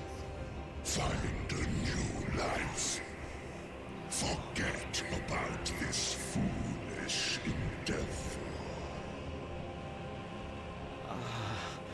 Something is in my head. I must break the pedestal before I lose it. Okay, so do I have to destroy the pillars that are channeling? What are you trying to achieve? Let's see. You are to where is Val? Yep, okay. Is she dead? Did she abandon you?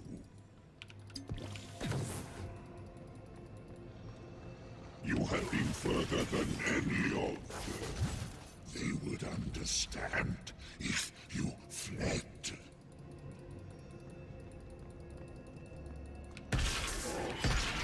You Die seems to know a lot about what's going on in my life. It could just be a demonic thing where he can like read my mind, or possibly he's got some connection to the Grand Inquisitor. I wonder if You Die could even be the Grand Inquisitor himself.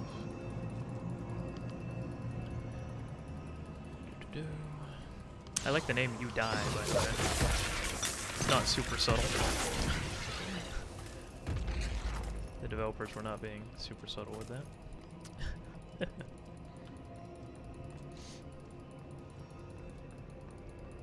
Free yourself from the guilt. You owe them nothing.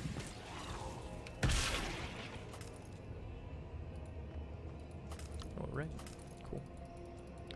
Alright, The well, that protective should be dome it. is ruptured, and the dark whispers have stopped.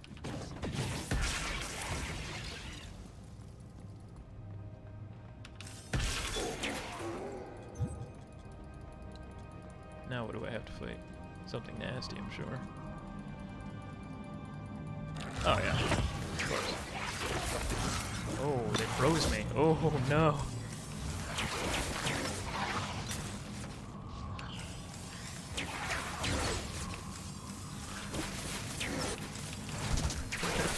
This kiting strategy actually appears to be working somewhat. Down is clear. Alright, good.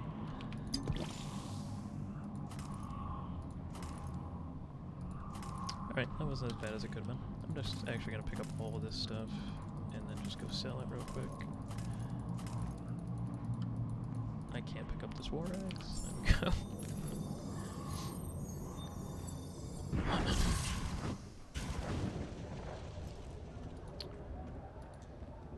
I have not found a great use for gold yet, so that's another conversation we should probably have. I'm sure at some point there's going to be a gold sink of some kind, but there does not seem to be a repair mechanism in the game. Oh, look at that. That's cool, actually. So what am I spending gold on? Because I don't know.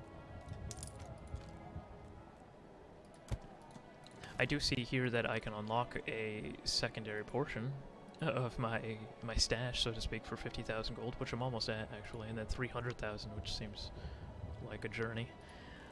But I don't really find the need for it yet. You'll see an end game. Okay, in the end game, there'll be a reason to use gold. Alright. I mean, that makes sense, obviously. I understand the primordial essence. I totally get where that's coming from, but what am I using gold on?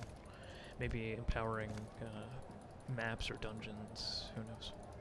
For now, though, I'm just hoarding it, I guess. At the very, very beginning of the game, every now and again, Mojave here would have something that I could buy that was like an upgrade, and it actually does seem like he still has some pretty good stuff. Oh, these Sabatons look cool.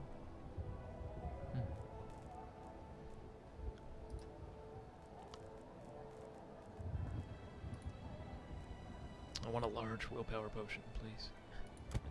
Alright, let's continue on. Let's go a little bit deeper into this dungeon. What is that? What is that? Oh! Cool. It's a container.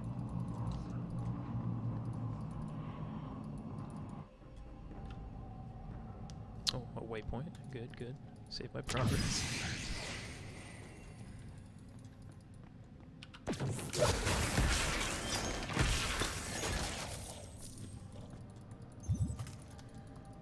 What was that? Is that important?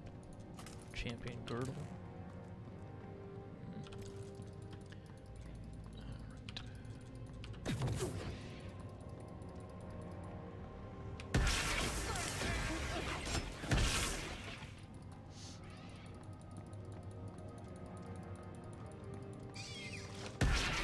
I missed.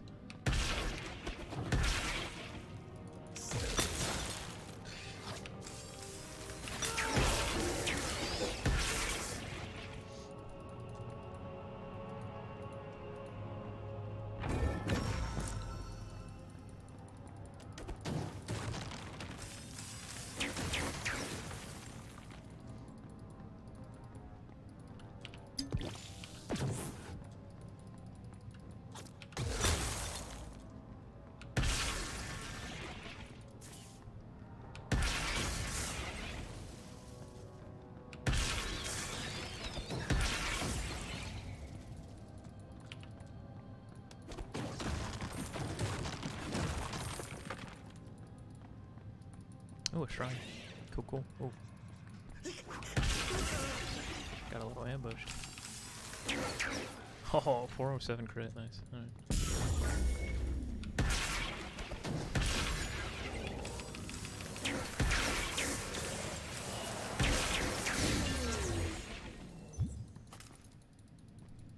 Alright, I got the buff.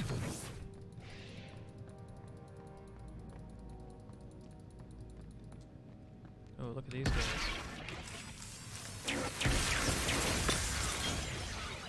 Annihilated. Like they stood zero chance.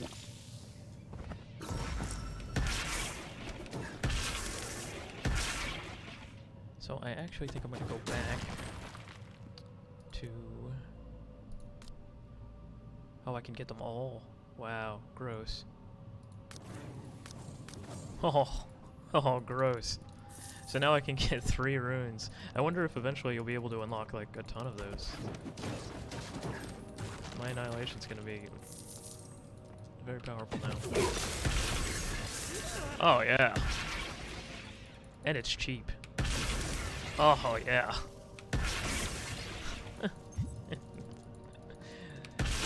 Don't need another spell. I'm just okay with that one. Alright, let's go get the shrine down here. The buffs don't seem to last very long. I would like maybe a 60-second duration or something on the buffs. By the time I clear to it, right, and I clear the shrine and I gain the buff, by the time I get back to where I was progressing, it's gonna be gone. And I suppose if the developers are worried about the buff being too powerful to last 60 seconds, then nerf it, right? But I would like to see a much longer duration on the shrine buffs. Plus 25 to all attributes actually doesn't even seem that powerful to me, considering I have, you know, 183 wisdom. What's 25? I mean, is it like a 3% damage increase? I feel like it can last a little longer without being game breaking.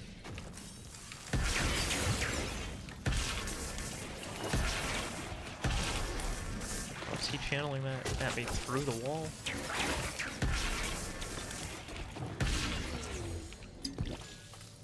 I do not appreciate it, sir. 1, 2, 3. Let's see how long this lasts. 4, 5, 6, 7, 8, 9, 10, 11, 12, 13, 14, 15, 16, 17, 18, 19, 20 seconds. 20-second buff. for plus 25 attributes. Make it longer.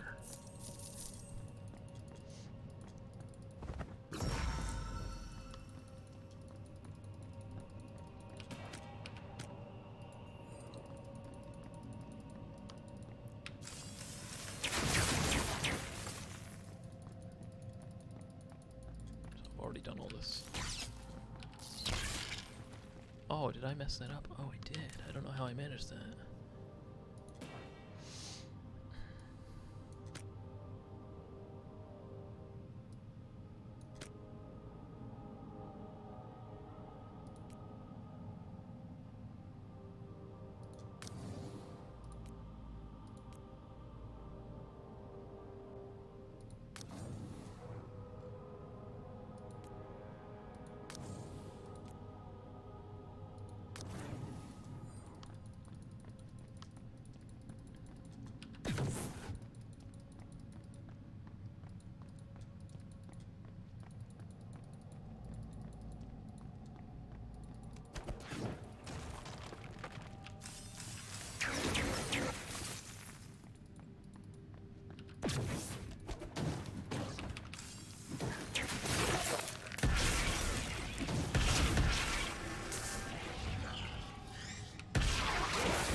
Oh no. Those are creepy looking enemies. Jeez. Look at that thing. Those are really interesting enemies. They're very fast. They teleport. They have a somewhat telegraphed attack that freezes you solid. Cool. That's a cool enemy. I like it.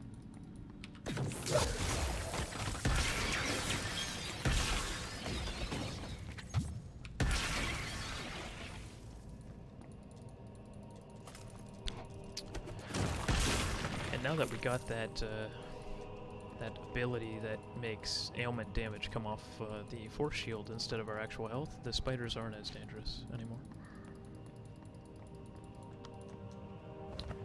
Welcome back, Kyle. So I noticed something while you were gone, Kyle.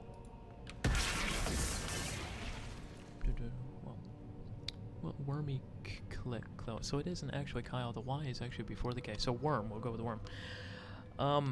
I was able to unlock more runes, not that, for my abilities. At this point, I'm at such a level with modifier points that I can actually unlock like almost all the runes that exist for these things. So for Annihilation, I was able to get all 3 of them. For Arctic Spear, I could get 2 of them.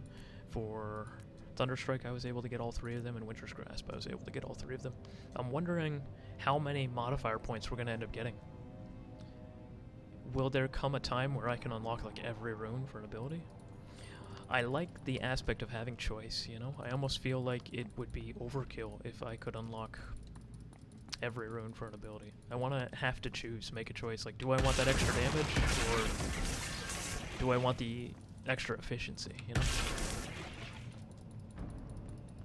We'll see. But right now, I can unlock pretty much every rune available for these, which is making them feel very strong. My my Aether Beam, this Annihilation, feels extremely strong right now.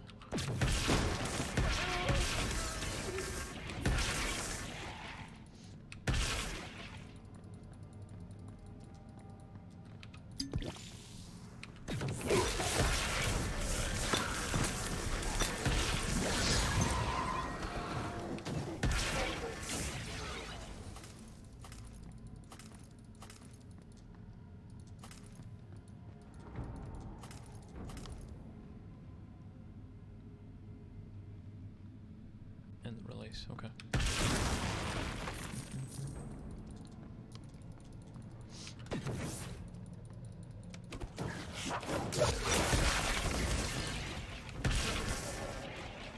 Also, I counted the last shrine that I did. I counted how long the effect was, and it was only 20 seconds, which seems way too short for the potency of the buff. So I hope they extend that. 60 seconds, maybe? I don't think would be unreasonable, a 60-second shrine buff.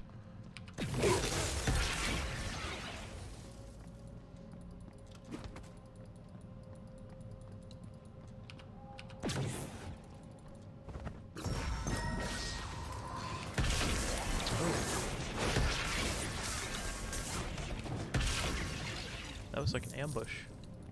when I looted that body.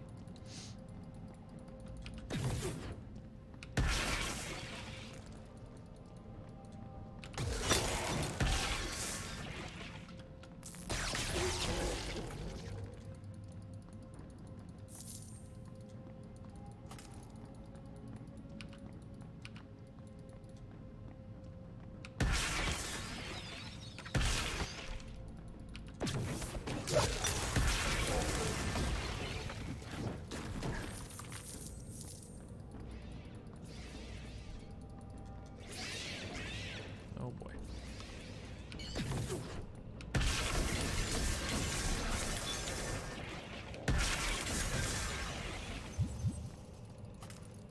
Got 2 pistols, huh?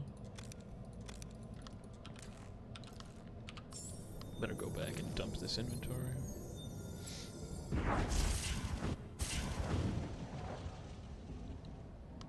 That's better than what I currently have, I think.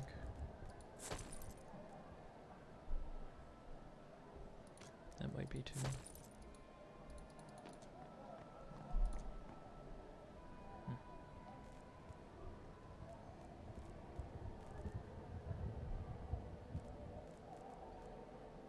Okay.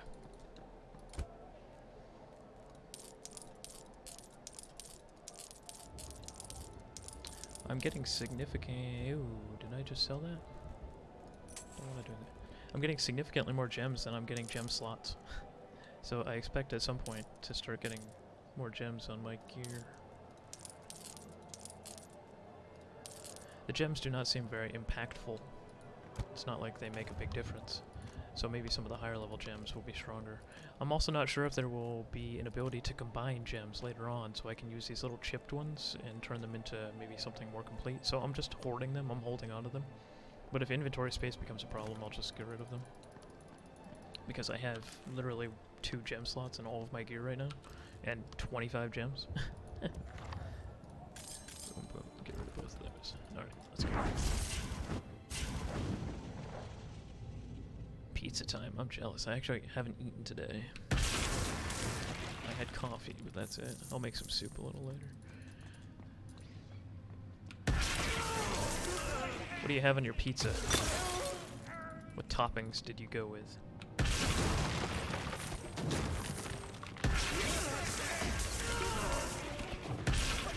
You can tell a lot about a person by their pizza topping choices.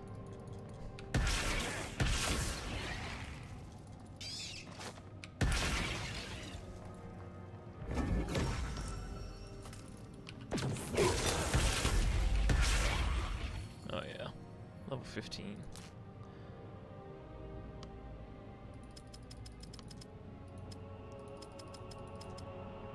Feels good. Oh, we have a lot of choices now, man.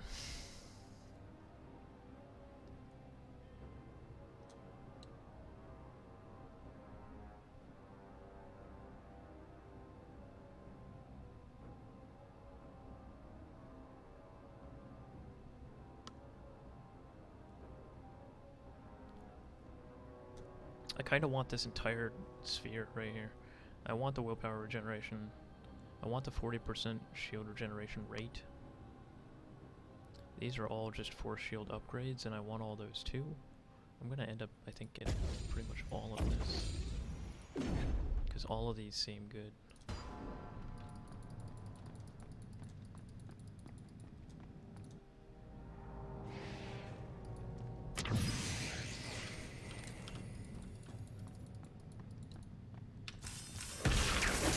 Oh man, that's a tough enemy. Yikes. He had a lot of health and he did a lot of damage. Oh, what are these things? Look at that. It's like a new enemy model. So far I've been impressed with the number of enemy models in this game. There hasn't been a whole lot of things that are just retextured. It seems to be a lot of unique models, and some of them are really cool. They're well animated, they have cool attacks, they look creepy. No way across this chasm unless I free those bones. That might do it. Oh my god. Holy shit. I'd use a health potion. First time ever.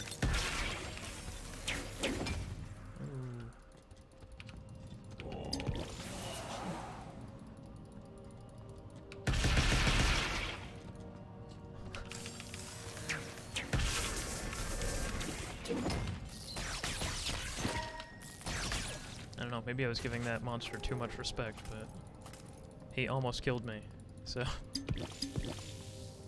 Jeez. And I'm glad I had my health potion. Remember when I wanted to take double willpower potions earlier? That was an inevitability, right? He hit me hard, though. Jeez.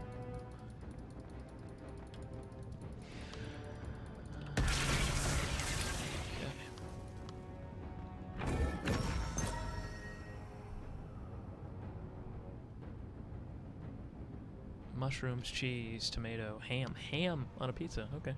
Ham, mushroom, cheese, and tomato base. Nothing fancy. Alright. Sounds good. I'd eat that. I like that. That's normal. Those are normal toppings. Increasing willpower, you're more into the other purple tree, though. I think, what is that called? The Kabbalist tree? What do we have here? Turn speed, I don't need that. It converts base aether damage to toxic damage. Pierces enemies. I'm at the point now where I could take... I don't have quite enough for that. Okay, that's fine. And that Thunder Strike, which I'm barely using now. More likely to apply ailments. Shadow damage, I don't know what that means. Applying Cursed. Adds another bounce. Adds another bounce, that might be good. I'm gonna keep those the way they are for now. So this is what I'm looking for, right? Yeah. The other purple tree is not Warlock, it's Kabbalist. Moral Offering. Killing an enemy afflicted with ailments gives you a temporary damage boost. So this seems like more the damage over time aspect of casting, right? Where the other one seems more like just spell power and shields and life leech kind of thing. Most of these seem to have to do with the stacks of ailments. Yeah, ailment chance score. I don't really know how that works yet. Like, so I hit something with my Aether Beam, right? Like, what kind of ailment would that put on an enemy? I could convert it to Toxic, of course, and do that, but, I mean, yeah. And, like, I hit something with my Lightning, and it bounces through, right? Does that put, like, a shock ailment that does damage over time to them? It seems like a lot of these abilities decrease your overall damage done to increase the damage over time component, right? Like this, 30% damage that is not damage over time, minus 30. And there's a couple of other, things here, like right here, 15% damage that is not damage over time. So you're losing a lot of your damage that's burst, and you're replacing it with dot damage. And I don't really know enough about how to apply dots, about what kind of dots there are, how much damage over time are dots really doing. It seems like right now I'm killing things very quickly. I'm just deleting them with upfront kind of bursty damage, and I think I prefer that because I don't know enough about how dots are applied.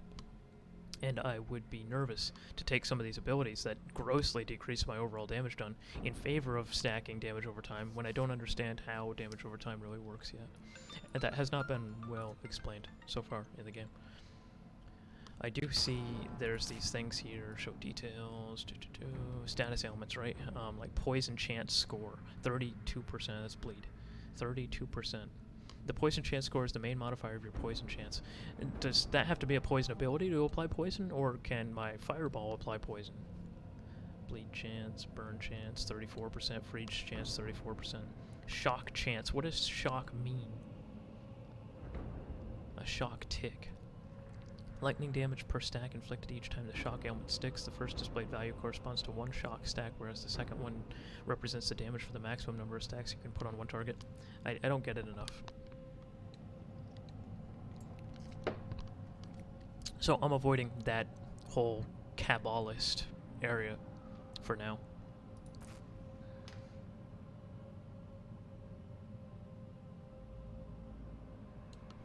Wisdom is empowering this, yeah. Wisdom seems to empower my damage over time, or at least my chance to apply ailments.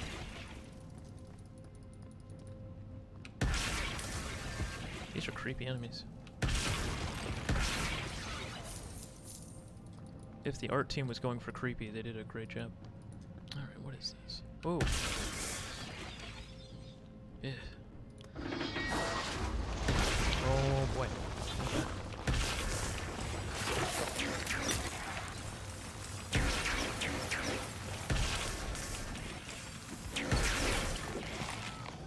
Whoa! That fell right out of the ceiling. That's pretty cool. Did not have long to react to that.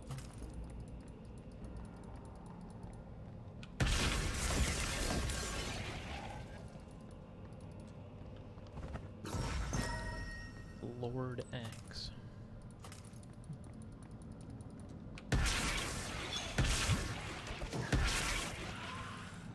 Wonder if I can animation cancel. Sort of.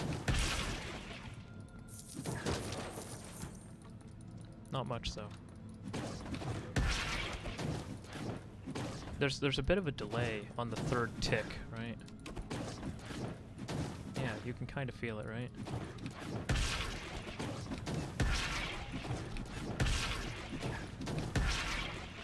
I don't know how efficient that would be, but I'm wondering if it seems like you can animation cancel the last of the 3 ticks from the staff, but yeah, that's why you should consider increasing another stat instead if you're looking for raw damage. But another. Oh, I see what you mean. Oh shit.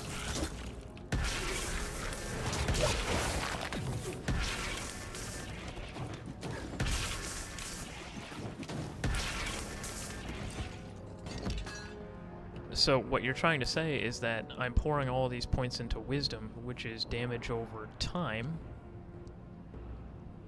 status ailment, chant score, and attack status ailment score, and I'm not really using damage over time spells. See, I guess I was thinking wisdom is for casters, right? And I'm a caster, so I should go with wisdom. Would it be a better idea than to have done ferocity and like agility for speed and crit instead of wisdom, because I'm not using damage over time abilities? Exactly. Ah, that's deceptive. But I can reset this, right? It costs gold to reset this, right? Yes, reset attributes.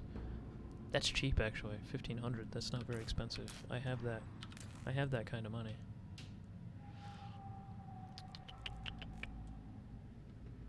Now you're making me wonder if I should do ferocity, agility instead of wisdom. If that would increase my damage significantly.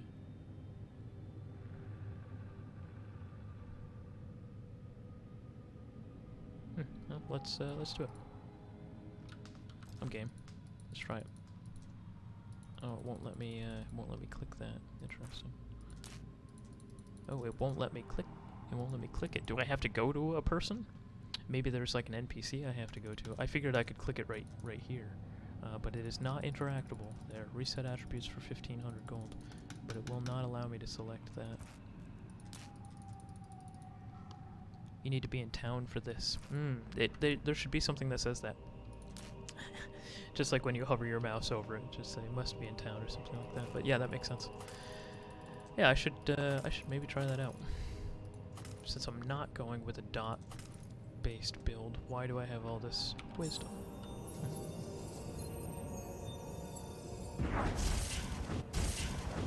It just seems weird to play like a sorcerer and to put all those points into ferocity, you know what I'm saying?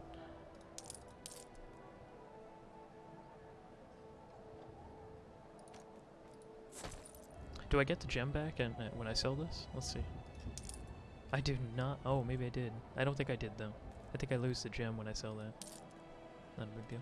There's a kiosk over there where I can remove gems, so if I cared enough about it, I could just remove it first.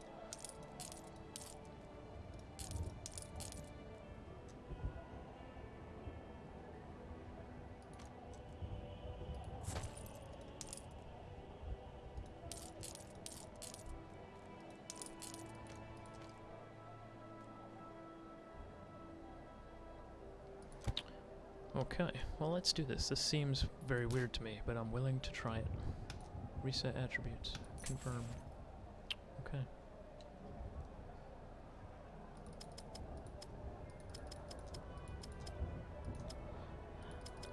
I guess we'll just bang ferocity. Just get way more crit. Wow, that's a lot of clicks. Maybe they could make like something where you shift click and it goes by 10 or something. Just a thought.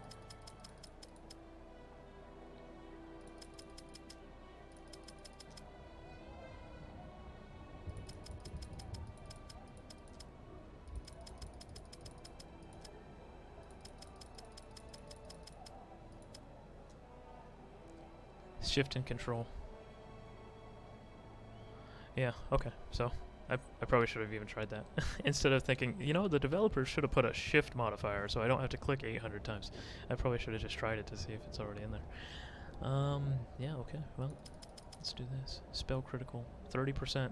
I think that's going to be a pretty big increase to my damage here.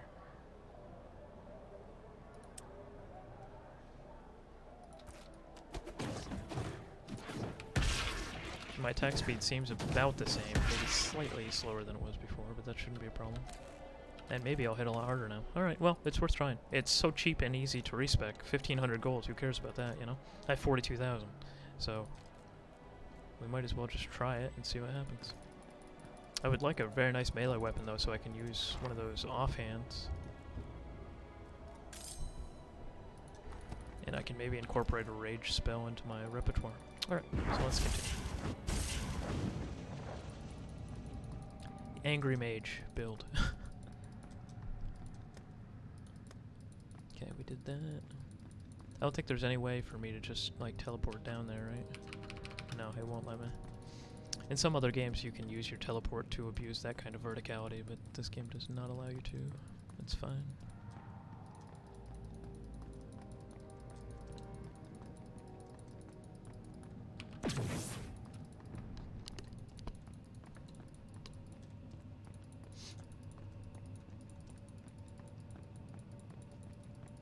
The air is freezing. I must be getting close. But to what? Oh yeah, I just saw 547 there. That's significantly more crit, yeah.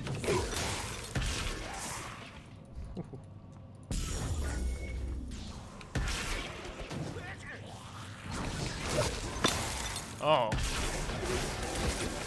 There was a couple thousands in there.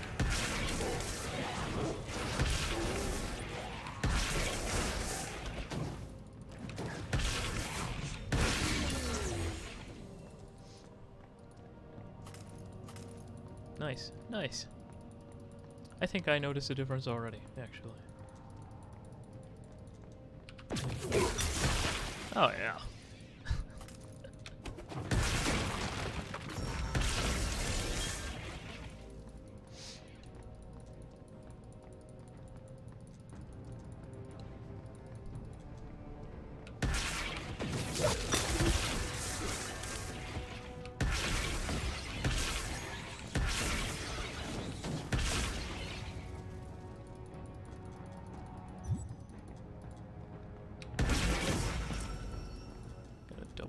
Here.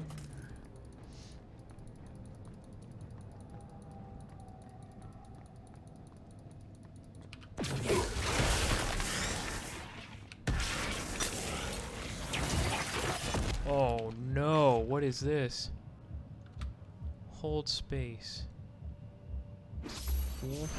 What? Did I just die? Is that what that is? Whoa!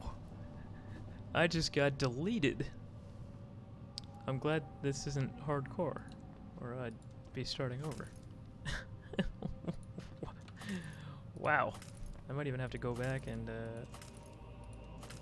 see the VOD on that. That was disgusting. You were down but not dead. So I guess there's a second wind mechanic, which is cool, right? What does that cost?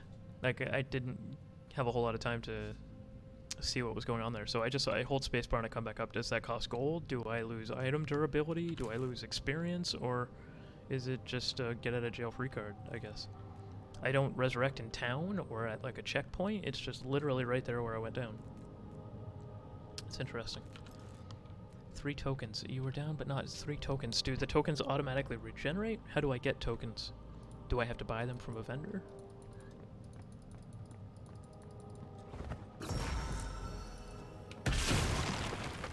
Can't believe I just died. Holy shit.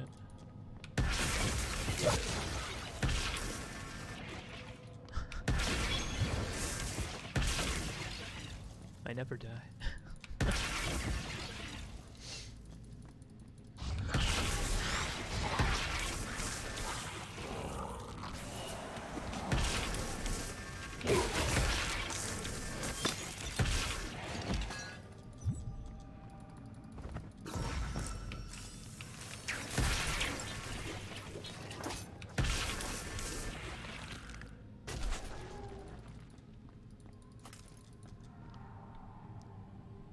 Upon dying a 4th time, you go back in town and you get your tokens back.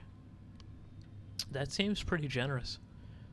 I would expect, especially from a game like this, to have a harsher penalty for death. That seems pretty easy. So you die, you hold spacebar, and then you resurrect right there. No problem. You can finish your fight. You can do that up to 3 times before you get put back to town, and then it just refreshes your 3 lives. That's interesting. That's more generous than I would have been if I was the developer. If I were the developer and you died, you'd lose half your item durability and 10% of the gold that you have on your character. Go back to town. That's okay though. I'll take it.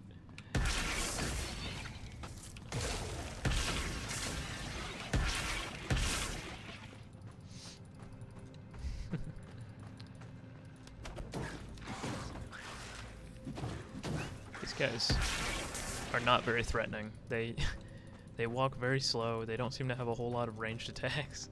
You can just use those guys to regenerate some willpower.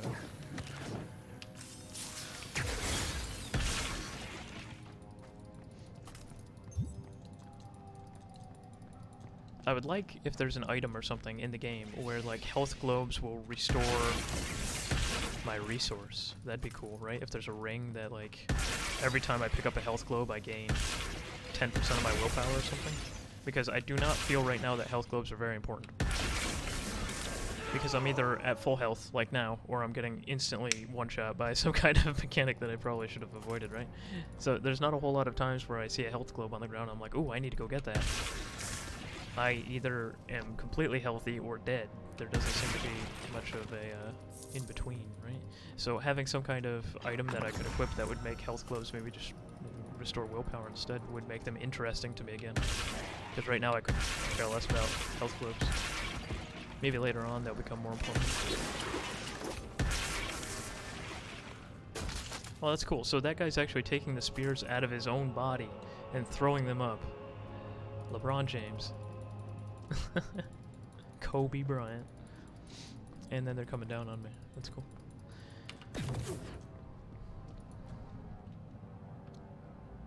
It's a solo-only mechanic, I guess. It's to balance the revive and multiplayer. Okay, maybe for the last ring of the Gate of Fate. Oh, yeah, that would be interesting. That would be very interesting. So I noticed that earlier, that there's this big ring here that we can't even see at all.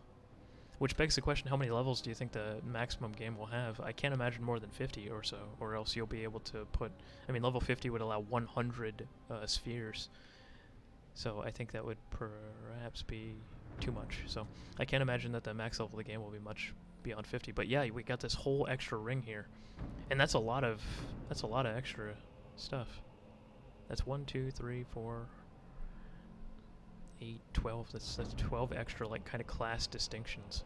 I suppose there'll be 4 of each, right? There'll be 4 that are kind of purple, 4 that are green, and 4 that are red, and it'll allow you to, you know, do a lot of things.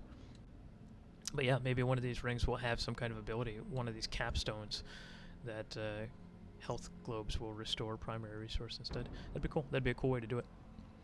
An item works too, though, but yeah, that'd be cool.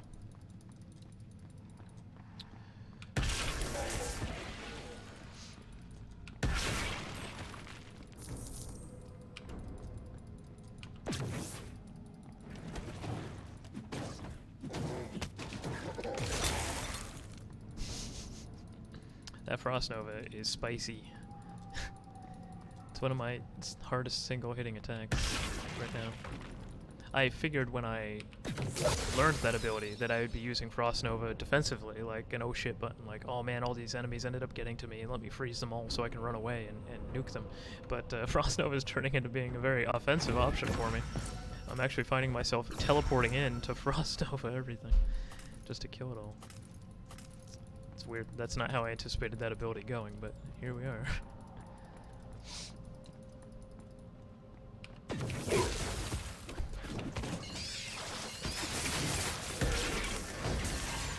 I am the angry mage after all. I guess that's part of it. Offensive Frost Novas.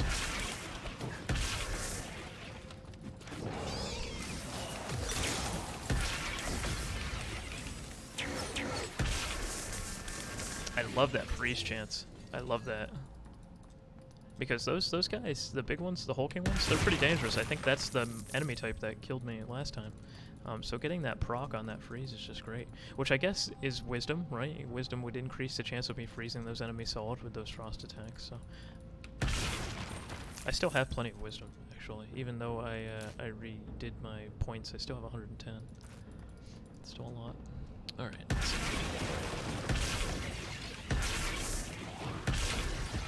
I'm presuming that all that wisdom is actually coming from all the gear that I'm wearing, because I'm wearing predominantly the sorcerer type of gear. The necropolis itself is freezing. I appreciate that the voice actor sounds like he's cold. It helps with the immersion a little bit. I played around with Mark of Impurity on that ranger character I made last night, and it's too slow. I mean, it's great for like a single enemy, like a boss that you're fighting, but for like a horde when there's like 15 enemies, marking each one of them is just, it's a total waste of time. So this is an interesting ability, but I didn't like it. I like the concept, I like the idea of marking a bunch of enemies as vulnerable and then doing a bunch of extra damage to them, but it's one enemy at a time. It takes like a full global cooldown to use each one, so it's like a second and a half or 2 seconds between applications, and the only time that I could find a use for it was like actual bosses, which almost doesn't make it worth being on your bar unless you're having trouble with that single target damage. But anyway, maybe there's something similar for a sorcerer. Later on I'll find an interact that like has an AoE and curses all the enemies with vulnerability or something. That'd be neat. Alright, no. That's cool, but I don't see myself replacing my necklace anytime soon. No.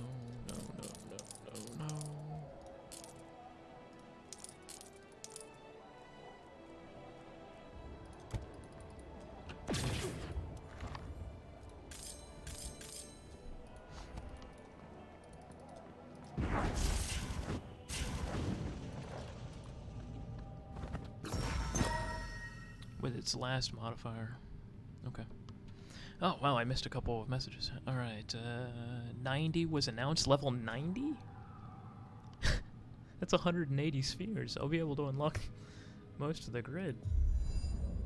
I don't know, that seems like a lot, but okay. 21 sections in total for release, instead of 9 right now. Ah, I see. Alright. But I think the number of points earned per level may change. That would make sense, because if it continues at 2 per level, that's a little nuts. It would make more sense. Maybe they're just doing that for beta because it's more approachable, but it would make more sense if they're going to have 21 sections, right? To only have, like, say, 100 points available or so, which would make 90 appropriate if it's 1 point per level. That would slow down progression quite a bit, but still.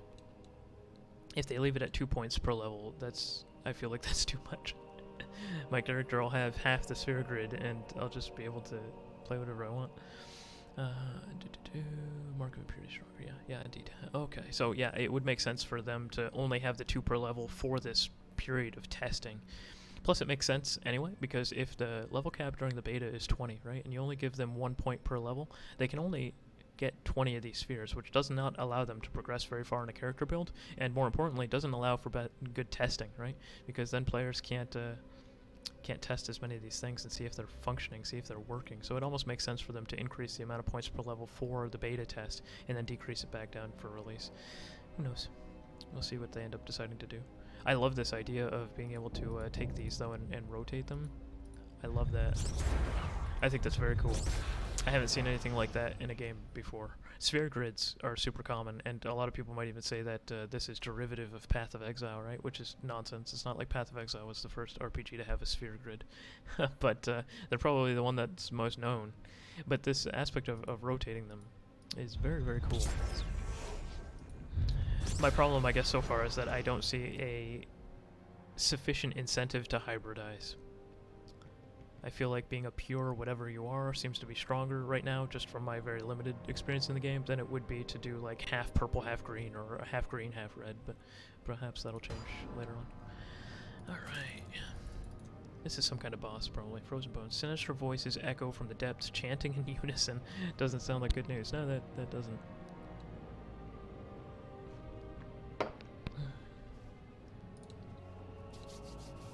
Good.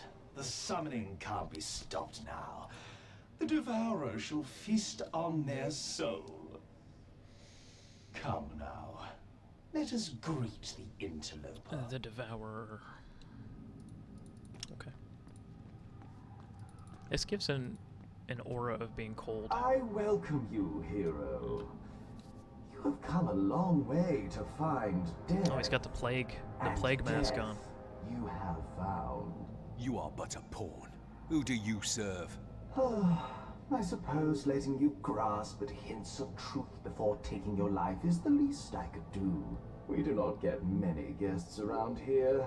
The debts can be dull sometimes. Anyway, my master, you ask? His envoy, Udai, led us here. What for? What's behind that gate? Quite the thing, isn't it?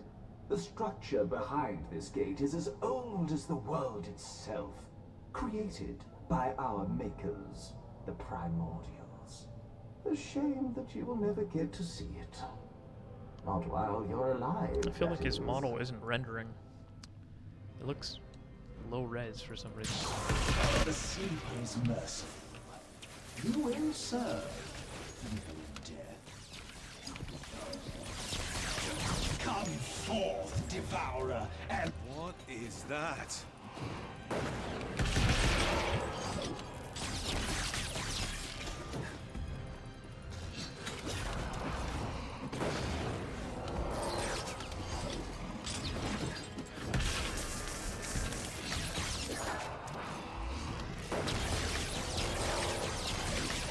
Oh shit, I shouldn't have gotten hit by that.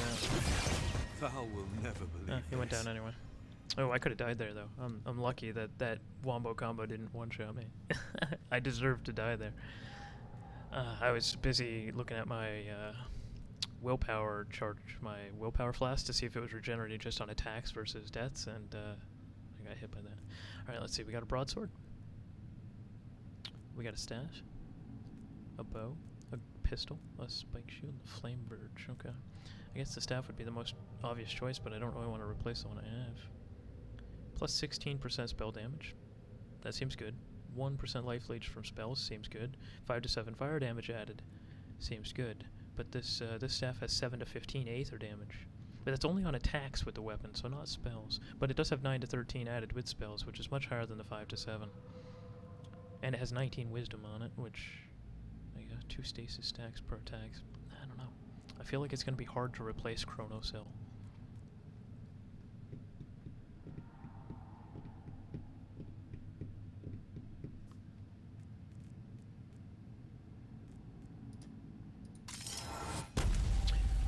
Level. Cool. My blink got some new things. Leaves a decoy behind. Swap position. Don't want that. Deals aether damage to enemies between the beginning and end of the teleport. Yeah, it's cool. That's cool. I'll take that. That's neat.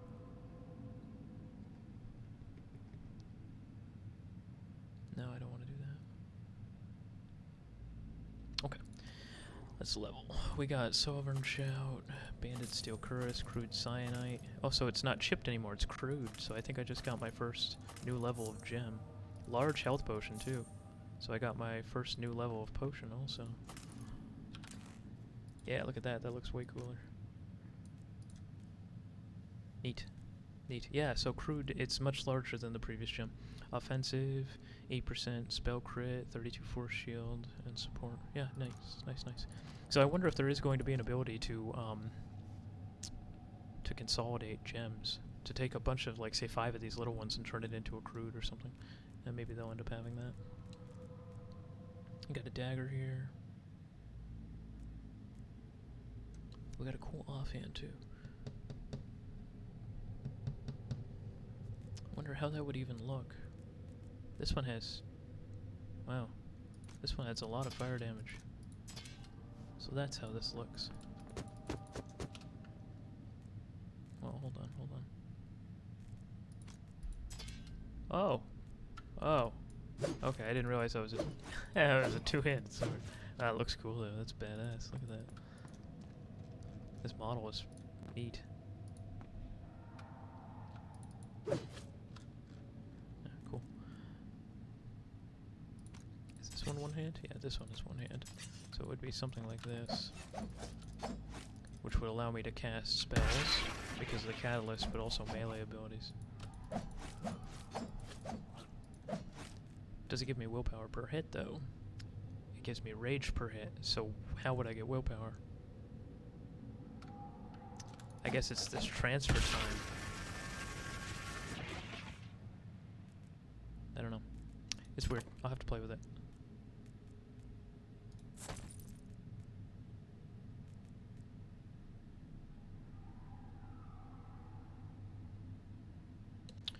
Alright, next. Open the gate of Anonkiss. Depend, green has projectile damage useful for fireball spell, for example. By spending rage, you'll get willpower. Yeah, but I don't know. I like the fact that I can refill my willpower gauge with this staff if I need to. It's slow, and it does F all for damage, but at least it's reliable, it's consistent. Let's see. Okay. Where are we going with this now? So greens give me projectile, which is useful for things like fireball. Projectile speed, yeah. The further an enemy is away, the more damage they take from projectiles up to a limit. 175% projectile distance at 15 meters? That seems super gross. 15 meters does not seem very far in this game. So if I fireballed something, you know, less than half the screen away, probably, it would do 175% damage? Does that sound correct? Because that seems super gross. That seems super gross. Plus 10% damage from far from all enemies, yeah. 10% all projectiles. So spells count as projectiles. I mean, probably not this aether beam that I'm using, but like a fireball would. Interesting.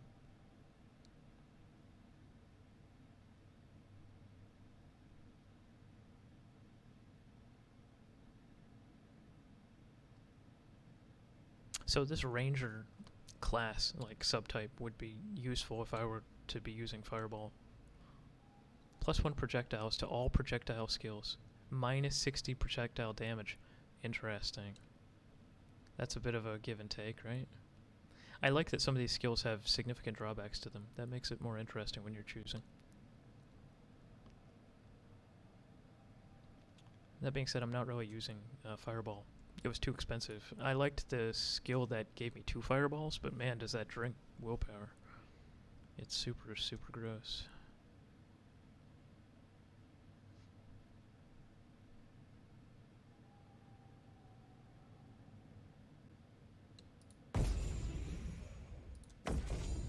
Take those.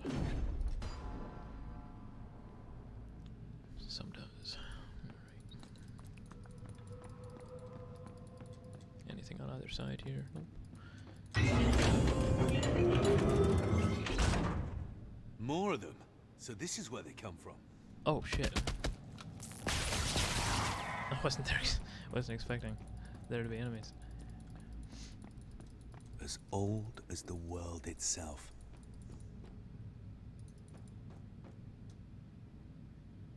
Wonder what that light is that's flashing. When I mouse over it. This is cool. I like the textures. Looks neat. I've never seen anything quite like this. I like the background.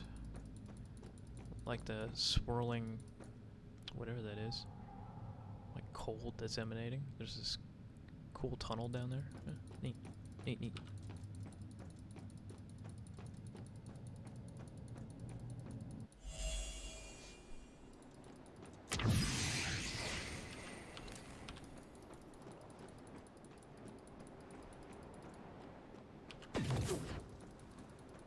Those lights must represent the function of this place. Is this gigantic structure funneling energy? To where? And for who? I can't seem to interact with this. That's fine. 1200.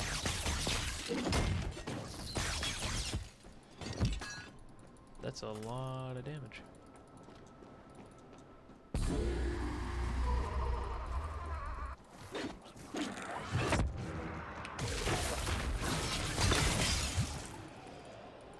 Damn.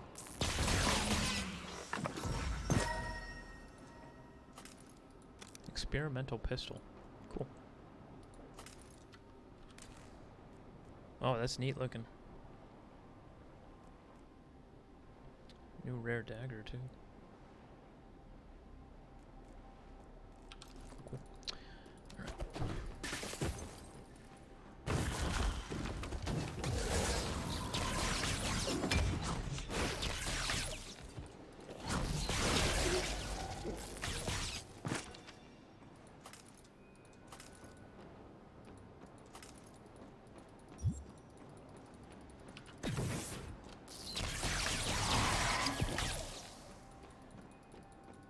I feel like the lightning is now overtaking that Aether Beam in terms of damage.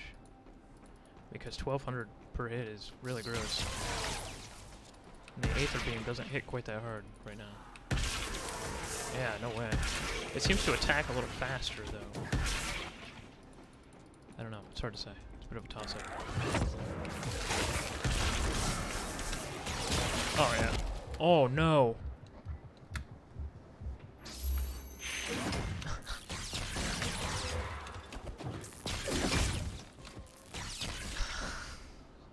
So I wanted to compare like the DPS of the Aether Beam to the lightning, and I guess I ate an attack I shouldn't have.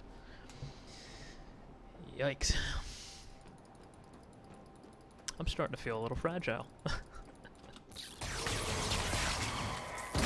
Yeah, the lightning definitely feels better than the Aether Beam right now, though, so I'm gonna switch to that. It was fun. Beam of purple light. Had a good time.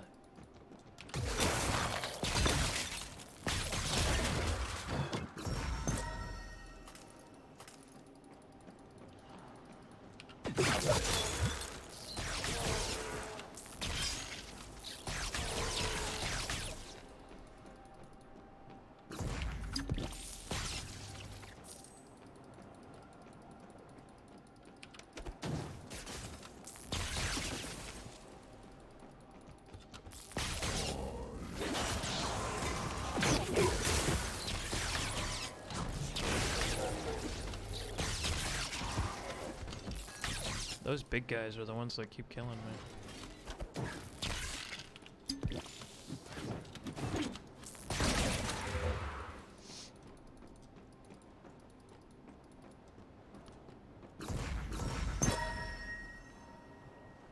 I need to drink those full power pods. Once shield is down, it's insta-death. Yeah, I'm kind of getting that feeling. With my 493 health. I wonder what my shield is at right now. 654, so my shield is now higher than my health, which is, I guess, good.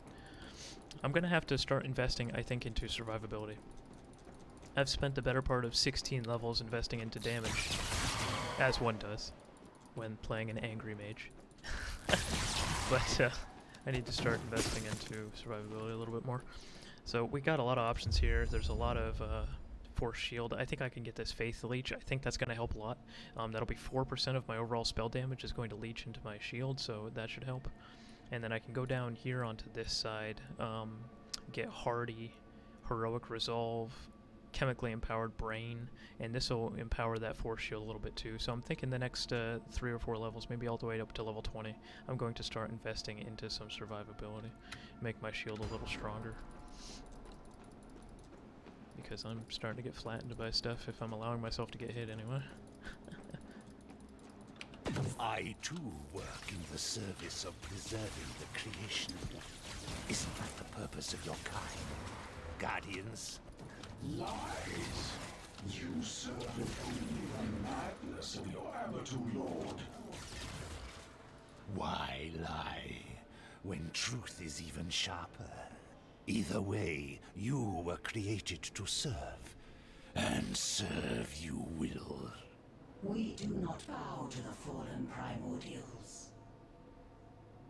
We cannot prevail here, Messians. We must bide our time, survive until we have aid.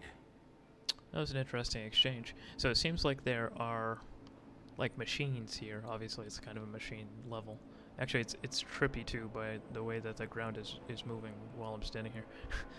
But it seems like there's machine guardians of this place. And then the cult is trying to take over the machine for whatever reason, probably to siphon the great power that comes through here. The machines are not convinced that they can withstand the attack, so they're retreating. Yeah, the whole floor moves. Excuse me, sir. Excuse me.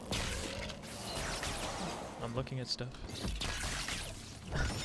What the hell is that?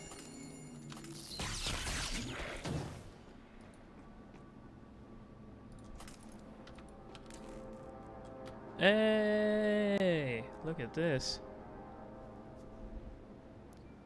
20 to all resistance scores, 15% block chance, 20% block efficiency, shadow damage, maximum health, wisdom, dash attack applies cursed. Cool. Cool. I got a unique item here. Looks super cool. It's clipping through my armor, which is a shame, but yeah, it looks, actually it's clipping through like my whole, it's clipping through my whole body. it's hitting me on the shoulder. But yeah, it looks neat. I love the spell effect, the visual on it. Very cool. Is it possible to use? No, I can't. So there's no way to be a shield wielding caster, I guess, in this game. Can you wield a pistol and a shield? You can wield a pistol and a shield. That's crazy. That's crazy. I think blocking is passive in this game. I don't think I can actually block. I think it just happens when it happens. Anyway, very cool item. Damn, it's way too big. It is. Yeah, it's real big. So maybe this is a question that you can answer. It's a question that I had earlier and I can't seem to find the answer. In character creation, right? I can only make men. I can't make a female character. Now, I see that they've done a lot of work with the voice acting of this male character and everything like that, which is fine. And if it's only a male character, that's fine. But they have female characters in the game, obviously, and they seem to have their own models, right?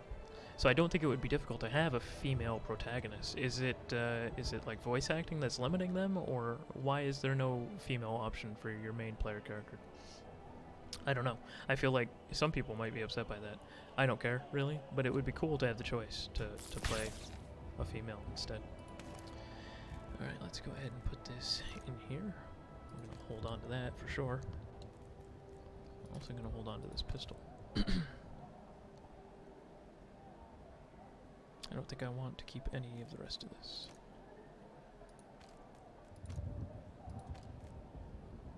Female will come for release as well as a dub for the female. Okay, cool.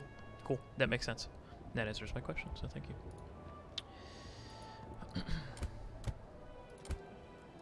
I think I'll play a female character, actually.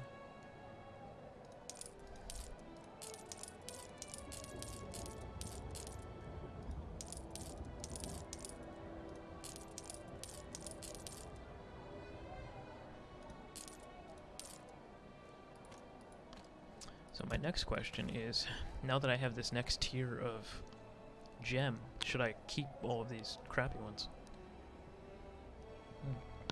Let's go to this gem guy real quick and see if there's a way to put gems together. I can buy them, which I don't want to do. You can remove gems from items, but there's no way to like make the smaller gems into the better gems. Okay. Well, if there isn't a way, I'll just sell them. The customization was briefly presented in a video. You know, I think I saw that video, actually. It was on the homepage. Or maybe it was on Steam. I think it was on Steam. It was the last character customization video that they released. Okay, so there was a female in the video. Interesting. Okay, so I'm gonna get rid of these then, because they're crappy and they're taking up tons of space. And if there's no way to consolidate them, then I'm not going to keep them.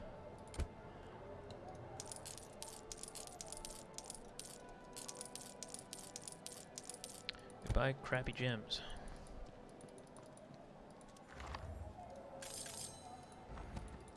I actually have enough gold to open up my stash space. I could technically buy that. Alright, let's continue on.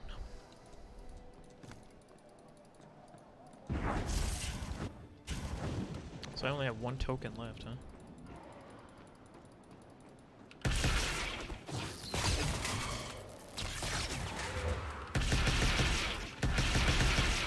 That it costs quite a bit of willpower to do that. I don't know if it's worth it though.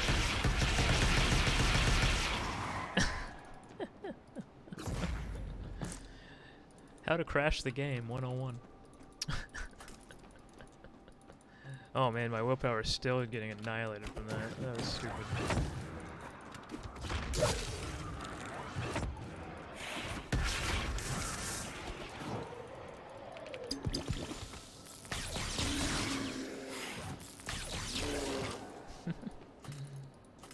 Yeah, that was dumb.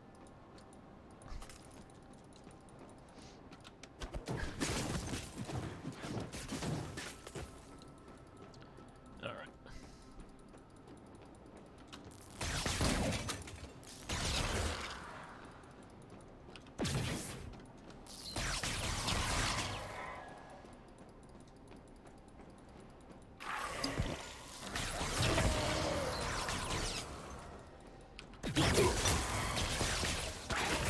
Oh no. Thank God, they're all weak. That freeze effect will kill you. At least if you're playing an angry mage, it will.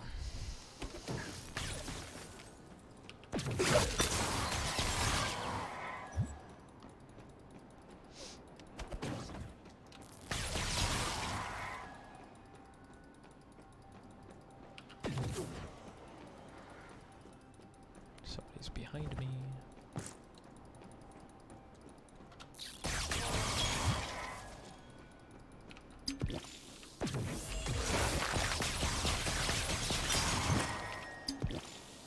Oh, what is that? I haven't seen that before. Warpath. So it's a charge effect. Only usable with melee weapons, of course. Oh, I got a new shield. Hood. Nice. Look at that, I have almost all rare gear now. Getting powerful. Warpath seems interesting.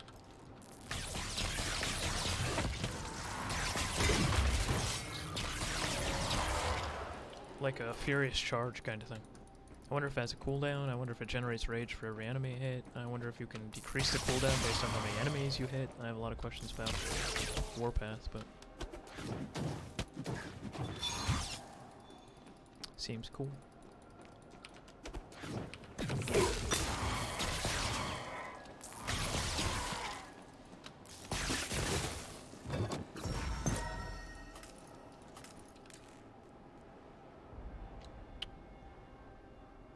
Interesting. Slightly less force shield, slightly less wisdom, but a lot better force shield regeneration rate. It's weird because the previous ones are level 9 and these are level 16, and I feel like it's barely better than the level 9 ones, if it is at all. But still, gonna equip them.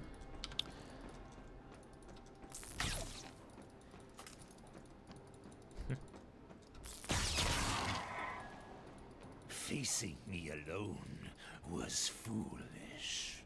It gave Miss Younce her chance. I die with pride. Die?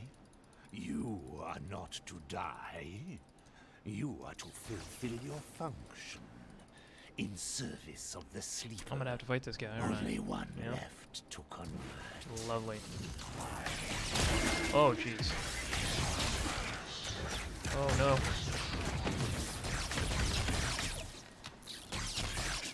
Oh, thank God. Bulwark of Dawn, huh? Thank God I do a ludicrous amount of DPS, or that could have gone south very quickly. Alright, let's see. What is Bulwark of Dawn? Spell! Hey! Cool, something I can use. Bless an area around you with the light of dawn. It heals those who stand in it over time. Those lucky enough to find them. Okay, let's learn it. Take a look at it. Seems like more of a group ability, but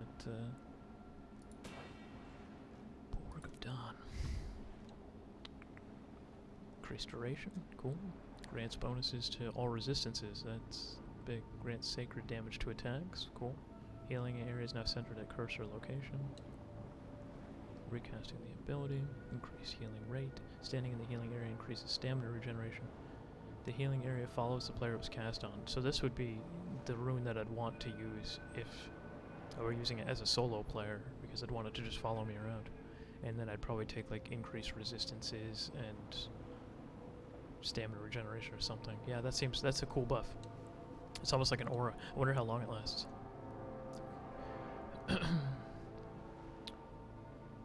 Willpower cost 181, cooldown 10 seconds, so it probably lasts 10 seconds or so.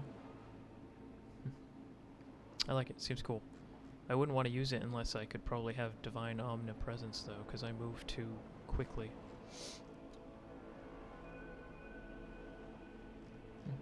Either way. I want to take back this, actually. I want to try the tiers again. See if we can make better use of it. Alright, let's see what we got. Yeah, and you haven't reached the act boss yet. Oh, shoot. Go. Go with it. Oh! That was very satisfying, actually. I want to drop another one on them. Oh, yeah. That's cool. I want to do it again.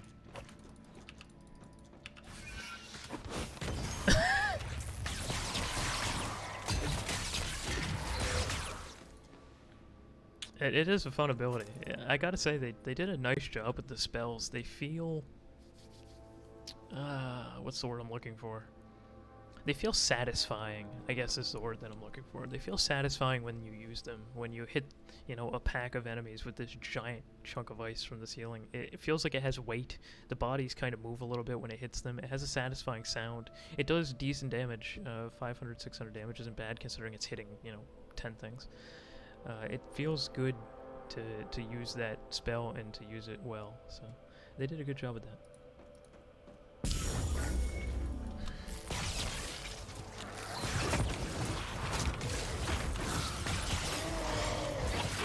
Oh my god. I ran out of shield, I thought I was dead for sure. I survived. Alright.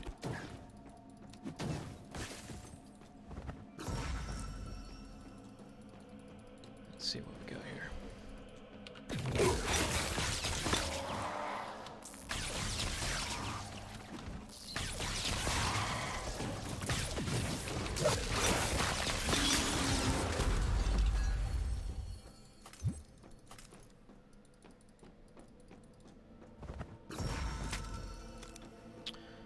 Let's level up real quick here.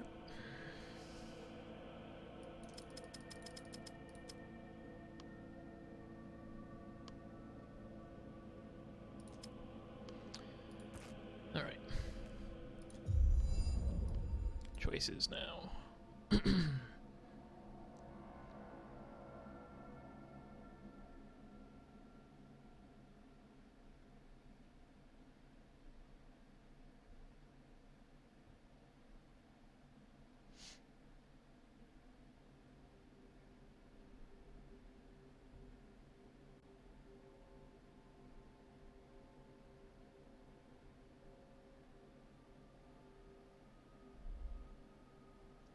These seem important down here.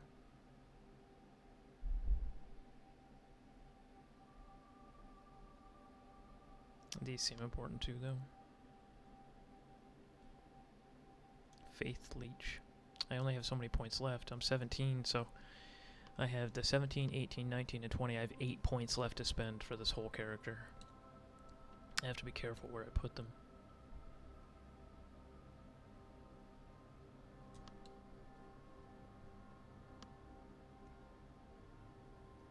I could do 2, 4, 6, and then I have literally one more thing that I can put in.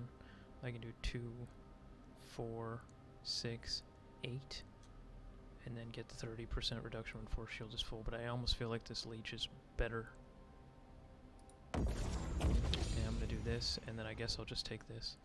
25% force shield, and 5% status ailment resistance. Because that seems stronger than some of the other options.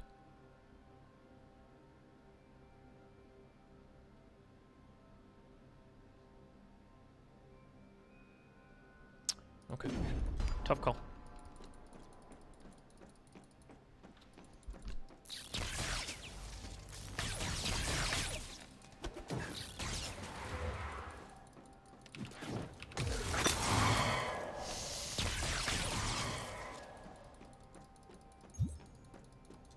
That was a big hit.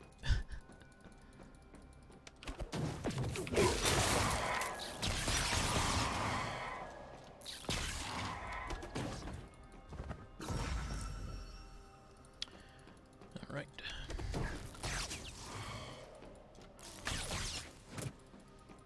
Wonder how much more of this act there is, really. Wow.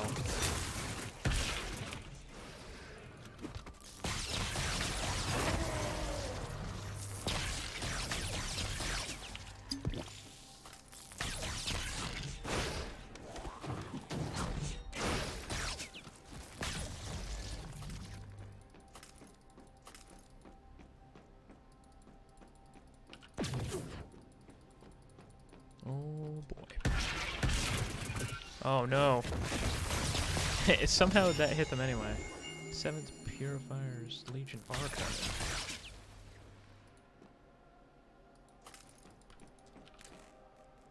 Oh, it's an offhand. Whoa! Holy crap.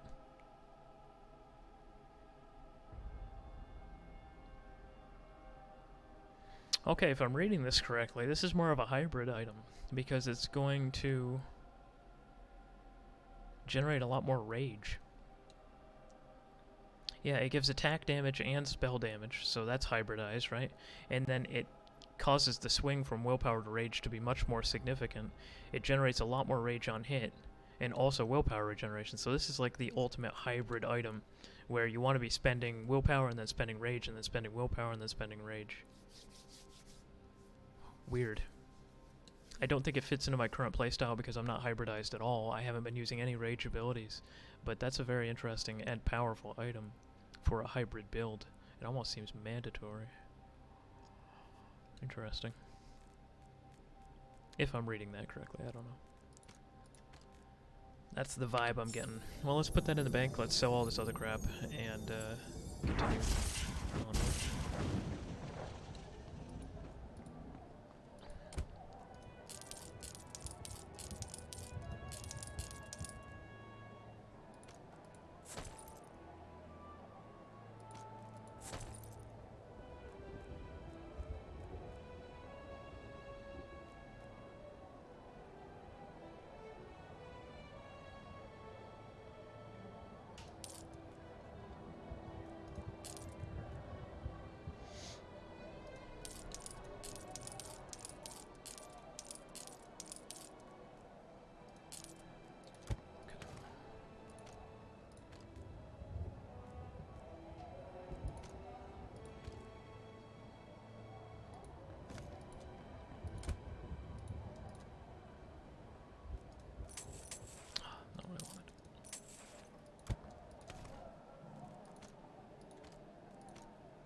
Oh my god. I got 2 neeks in a row. Let's take a look at this one. Sagarnaris. Oh, it's a poison. It's an agility poison unique. So if I were playing some kind of like ranger build or some kind of assassin build, we'd be using that. Attack speed and poison chance. That's a lot. That's good. That's a really powerful item.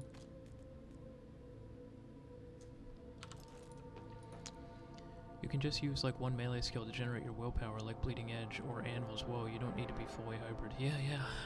Bleeding Edge. I think that's the axe that swirls around or something. I am interested in that. I want a nice one-handed weapon, and then I'll try out that 7th Legion thing. I could put the Bleeding Edge here on the A skill because that's the one that I constantly cycle through. And then that'll just give me even more willpower, and I might not feel as willpower starved. I need to do that. I need a nice one-hand. A nice one-handed weapon. But I haven't found a one-handed weapon that I feel caster enough about, right? None of them feel like caster weapons to me.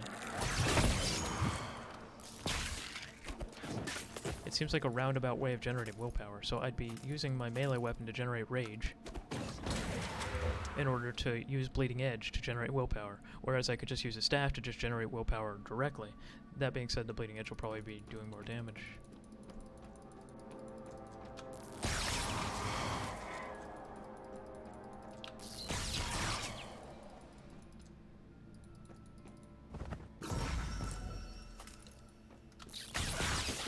Missing the shrine, or is it like beneath me? Oh, it's beneath me. Okay, gotcha.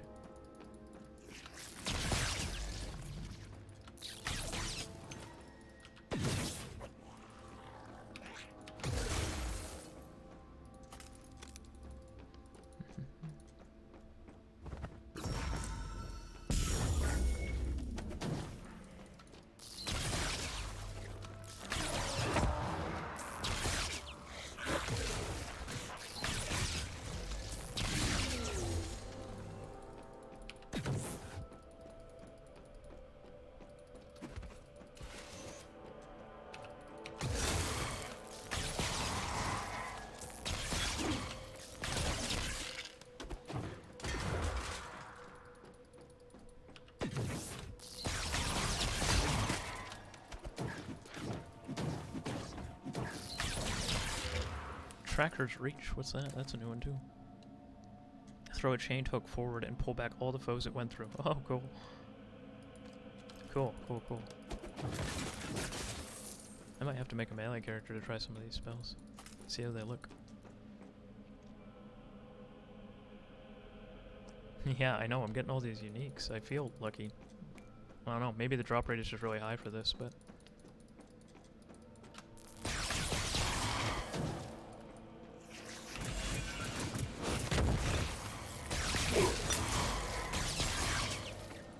Boom. Angry Mage.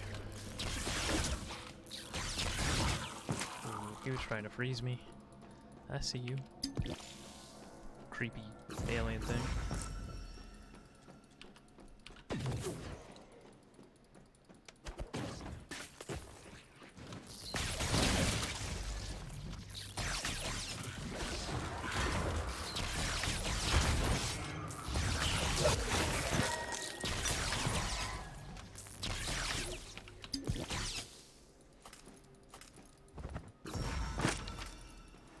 Whoa, cool.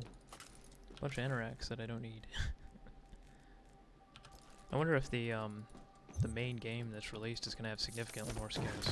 Probably will. I feel like there's a sufficient number. On one hand, it's not like I'm feeling like, oh, there's not enough skills. There's quite a few, but I'm feeling like they're probably gonna add quite a few more. Like for my mage so far, I've found what 9 or so kind of castery skills, and I can only even use 6 of them right now, so. Let's see. Increased damage. Yes. I will take that. More likely to apply ailments. Adds another bounce. Okay, sure. Sure.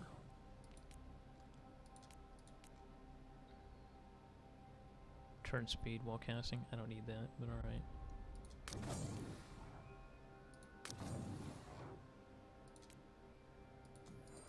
Nice. I'm actually not sure which way to go. Is there a button to bring up like a local map? I know I can bring up this map, like a world map, but is there a way to see the map of the dungeon?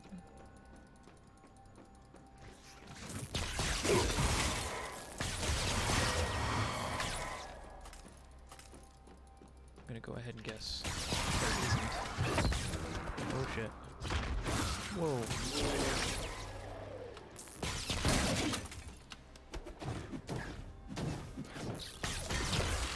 This Gunslinger's Brand I played with last night very briefly, and it's a super cool ability. You like charge it up and you click on the enemies that you want to hit, and then you just fire like a ton of shots. Very satisfying one to use. It sounds great, it does good damage. I like that interact a lot. Okay, we're at the end.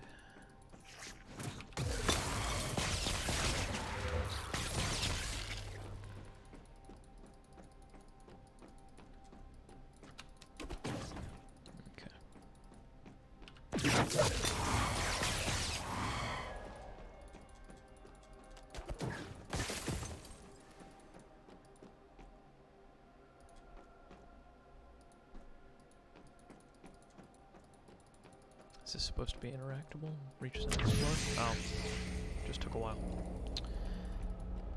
Alright, let's see. Oh, I love the background here. Very pretty. Even if we fail to stop you, one of the remaining primordials will come. And who will it be? Hmm? The one drifting through the void? The insane one? Or maybe the one too busy to care? Did I forget any? Hear the sad truth, Miseonth. None of them are coming. Yeah, I think I'm gonna end up doing some kind of hybrid, because it seems super inefficient to generate all this rage and not be using it. So. Finish this. With pleasure. But first, I must have a little chat with my future host. Come closer, vessel. Pretty close. Ah, a familiar face. Have we met? We did. You and I had an argument on that cliff. Alas, your friend intervened. How is Val? You're the demon? Leave while you can, mortal. Udai's powers are beyond you and I. I fled once. This time I will do what I must. What do you want from me? If you thought you had any importance in all of this, then I am sorry to disappoint. You are nothing but an entertaining speck. But since you are here, I guess you'll make a fine host. I do fancy your powers. The clash against Udai is now unavoidable. He wishes to use you as a new vessel for his powers. There is no longer about heroism. The strength you must gather to prevail will have to come from the sheer will to survive. Alright, cool. Let's do it. I'm ready. I'm all shock him to death. I can feel your soul's primal fear. Boom. There is no one to save you now. He has a cool model. Free will is nothing but a burden for you. Oh boy, yeah, I'm getting out of that. Surrender your mind to me. Stop, stop, stop. Ow, ow. Oh, are you kidding me? Holy crap. That was the gift that just kept giving.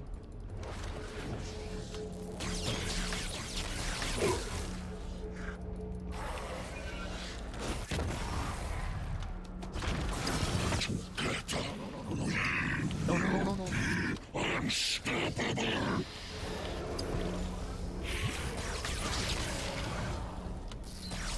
I think I got him here. Yeah, I did. Can't believe he killed me. That was a lot of damage. I made it. I banished a demon on my own. Damn. My powers are growing. And I still don't know what's causing them. Such power isn't meant to be contained within a mortal shell. Unless... Yes, I feel your potential.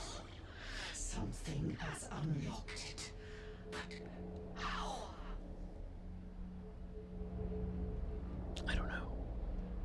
What are you? I am Misiones. My kind were created by the Primordials to protect their structures from evil. Without their guidance, we grew weak. I realize now that our failure was inevitable.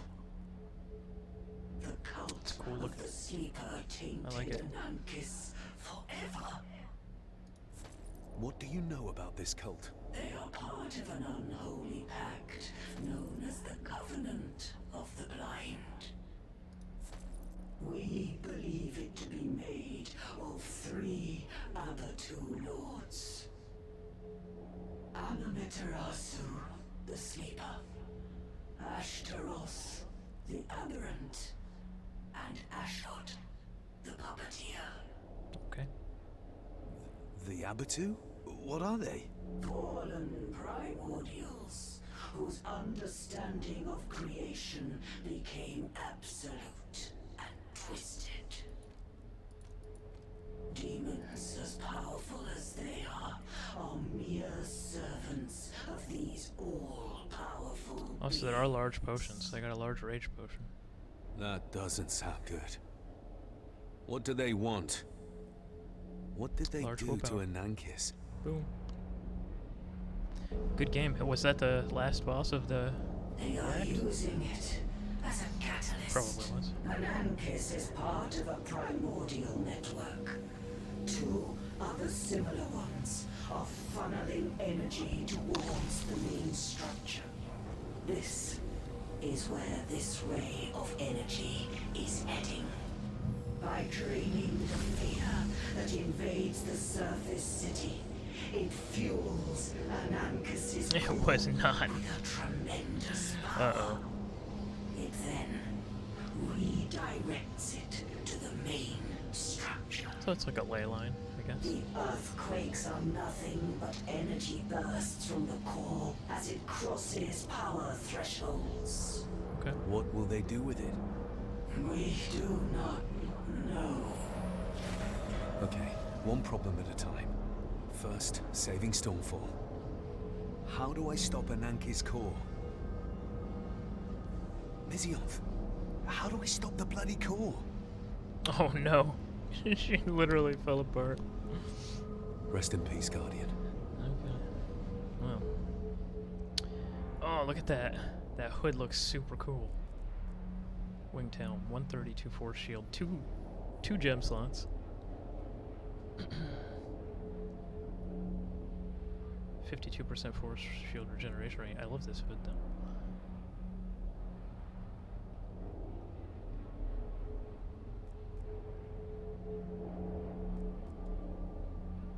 Okay, so this winged helmet is probably the best option, but this hood looks super cool.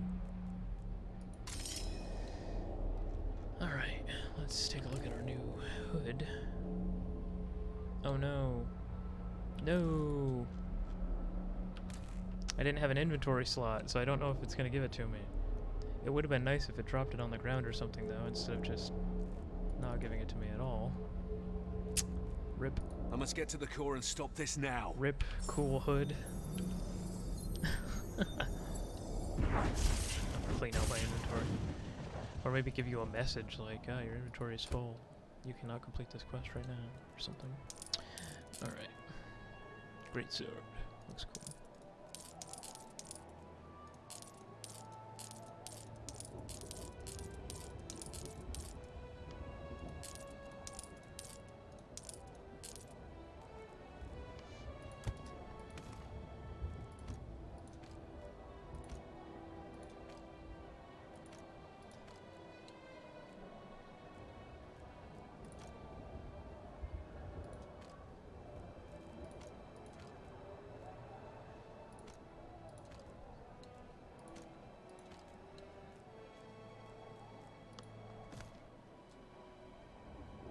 That looks like a bug to me. Yeah, could be. Could be. So you don't get the quest reward item if you have a full inventory. I mean, there are other games that do the same thing. I probably should have been more cognizant of that. I knew that my inventory was like super overflowing before I finished it, so I'll take responsibility for that one. But it does suck. That was a cool helm. It looked cool. It had good stats, but it's all right. I'm okay with it. There will be other helms, but it should drop it on the ground or give you a warning like you cannot complete this quest because you don't have an inventory slot available, or automatically deposit it in your stash, or maybe there's some kind of mail that the game will eventually have on release. There should be some kind of option so that it doesn't just lose the item. Alright, reach the coal.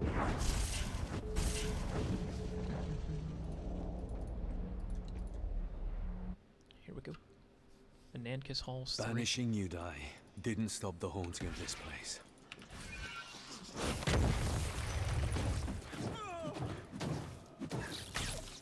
Yeah, that really doesn't get old. Dropping giant sheets of ice on enemies. Yeah. That's what we played these games for. I wish it didn't have a cooldown though.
Ruby ring. That might be good. It's not.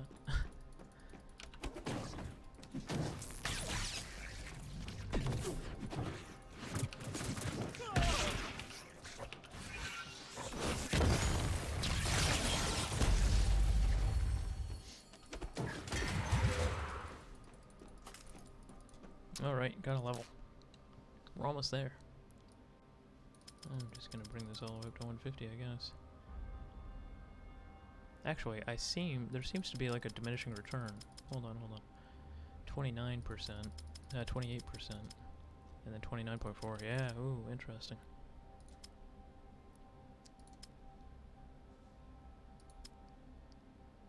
That's diminishing very hard. I wonder if there's a threshold at which point putting extra points in doesn't do enough for you anymore.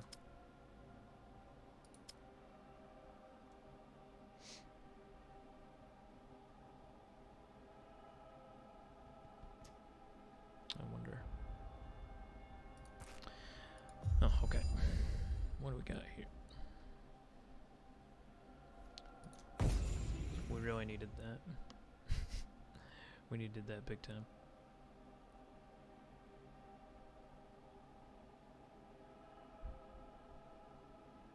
Cooldown reduction, it does seem nice. This seems real big though.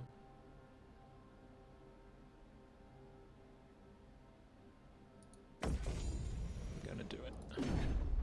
Alright, so now we have a life leech that regenerates our shield, which is a big deal. That's a big deal.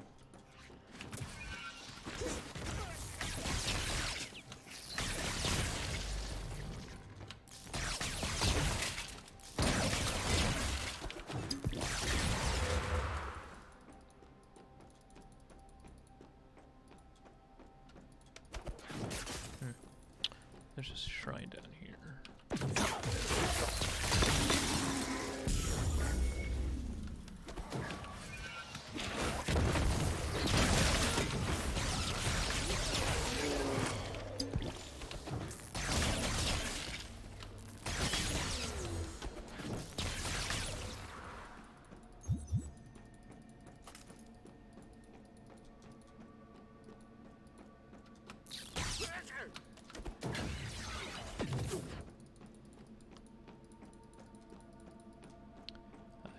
guess that's why the red tree exists.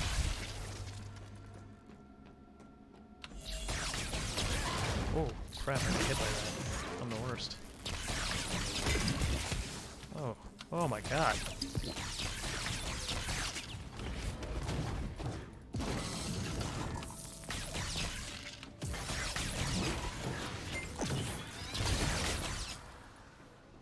Damn. That was tough. That was a tough enemy.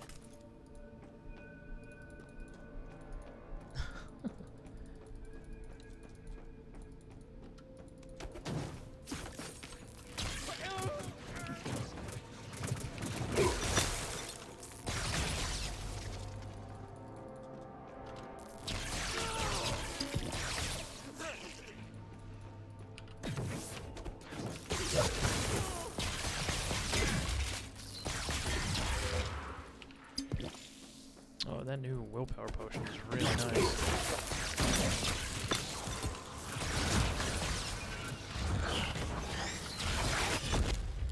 Oh no! Gotta take a screenshot of that. I love the monster that's literally teabagging me too. Probably have to end up clipping the teabag that's going on. Oh, so that was the end of my tokens. Damn, that was fast.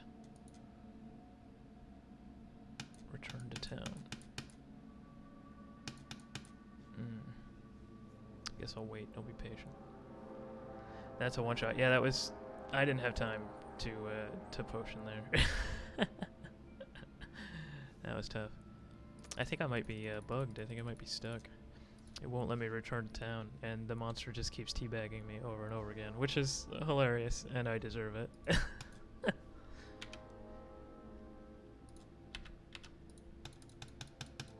Yeah, it won't let me return to town.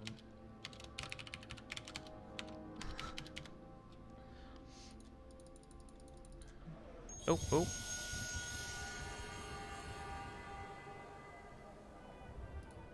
Okay. I think we're in. I think it let us come back. That was a little weird. Yeah, that was disgusting. Is this a one-handed sword? It is. It's a one-handed sword with two things here.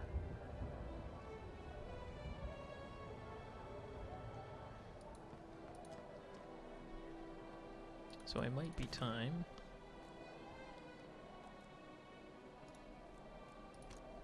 to try this out.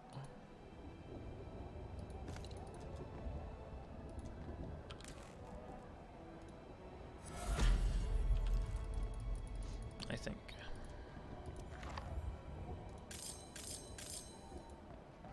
Okay, so we're going to take Bleeding Edge.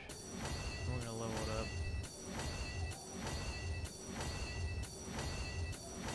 A couple times.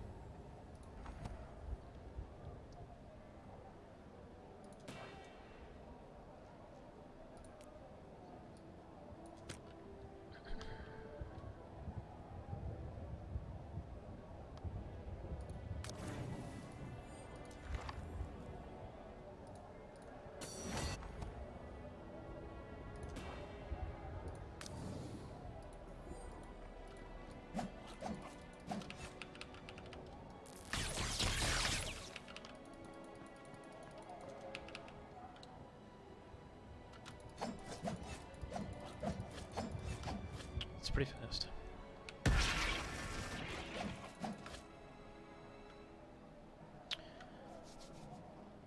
Maybe a server issue? Yeah, entirely possible. When it creates a game at the very beginning, when you're on your character select screen, that takes a long time too. So I think the servers are a little sluggish. But that doesn't bother me as long as when you're in the game, if it's responsive. And I have, what, like 14 MS up there? The game does not feel laggy for the most part when you're playing it. So if the server issues are isolated to things like, you know, dying and resurrecting a town or even starting a new game, totally fine with that. It's a good time to go get up, get a drink, you know. So as long as the in-game itself doesn't have those kind of issues, which it doesn't appear to. Alright. So we are going to try this melee weapon with this cool offhand that we got here and see how this goes. Now is a good time, seeing how I just got deleted. Oh boy. Oh. Oh no. I was in a Nankiss Halls 3, but I guess I didn't get the, That's okay. It's experience. They've announced improvements on launching game duration. Oh, okay. Yeah, launching game takes a while. Like I said, I don't mind at all. The very, very first time I created the character and I went to log in, it took so long that I alt-tabbed out to see if there was some kind of issue. And when I alt-tabbed back in, the game had started. And now that I know it takes a little while, I don't care. But that very first time when it was just sitting there, like, creating game, I was like, oh my god. What's happening? This shouldn't take a minute. It's fine, though. I don't mind at all. Doesn't bother me.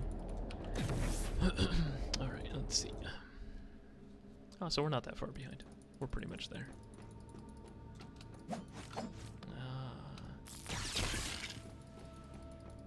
Gonna have to get used to that. Oh, you know, I should have put some gems in that sword before I left. I forgot.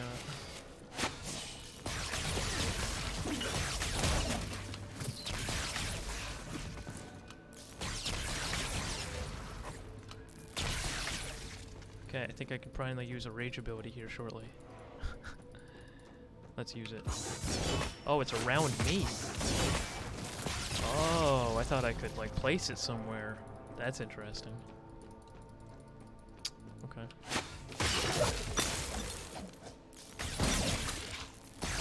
This feels weird.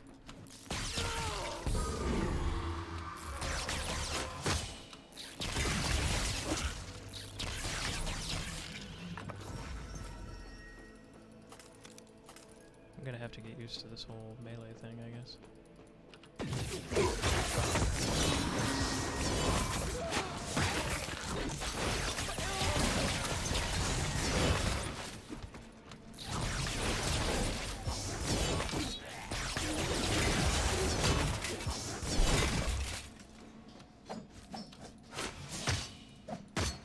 Oh wow.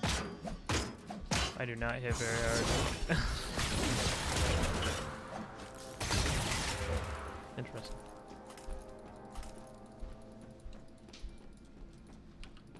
I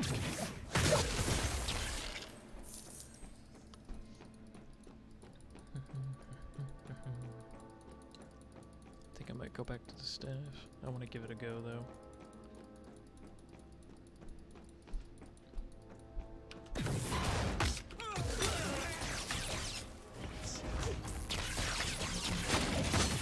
Shit.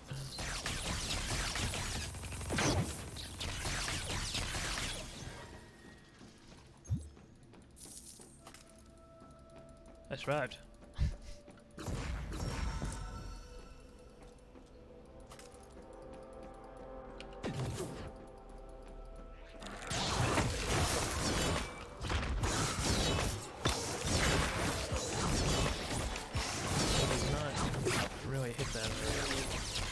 But at least it generates willpower for me, so I mean that's cool. This whole, you know, balance beam back and forth.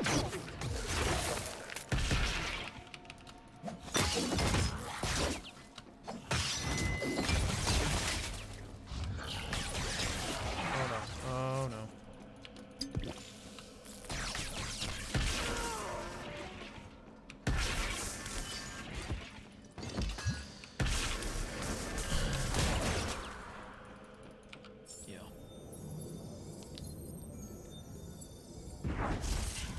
Yeah, and it does a good job of regaining that willpower. It's really, really fast.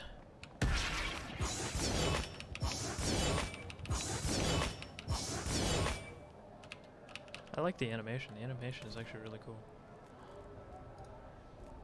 I almost wanted to, like, spin around me for a little while longer, or I could place it somewhere, like, on cursor instead of around my character. But it's cool. It's a cool build. What is this? Utility belt. Support. Maximum health. Rage generation. Don't need that. Force shield. Maximum health. Force shield and attack speed score. Ah, cool. Utilize that. This is huge. Dread epaulet. casting speed. This one has 17% elemental damage. I should stick with that. Look at this. That looks cool. Blood Rider apparel. It's neat. Oh, I got another winged helm. Magister pants. Oh, I think these are better. Oh, those are definitely better. Oop, not what I wanted. Nice, nice. They're incorporating a lot more reds into this tier of armor. This breastplate looks cool too. Yeah, kiddo. Was it fun? Yeah. Did you see an alligator? I did, yeah. Okay. I got to hold a ball python. And you got to hold a python. Yeah, it was huge. An alligator in New York in January. Crazy. And a sloth. Alright.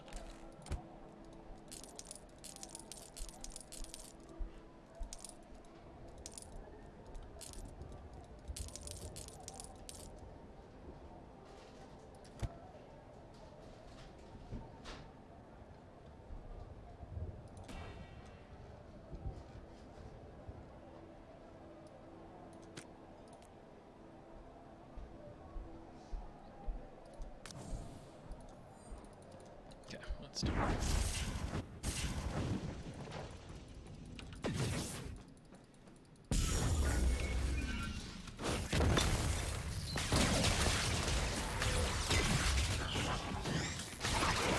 Oh, I was mid-roll. Where are the iframes? That's okay. He got me. Check the modifiers.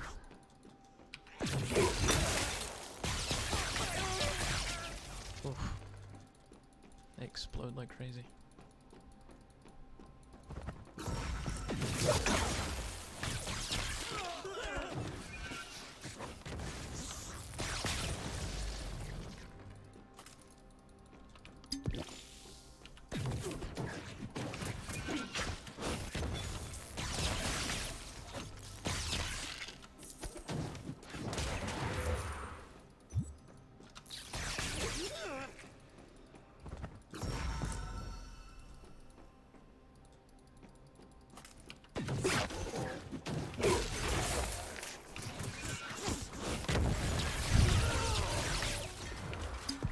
Felt good.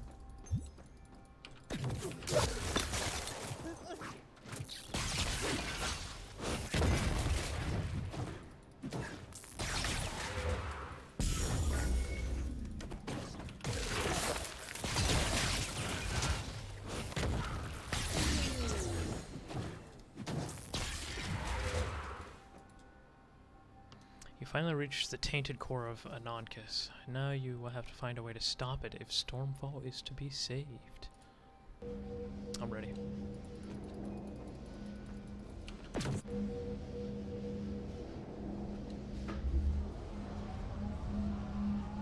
Could grab me something to drink. Thank you.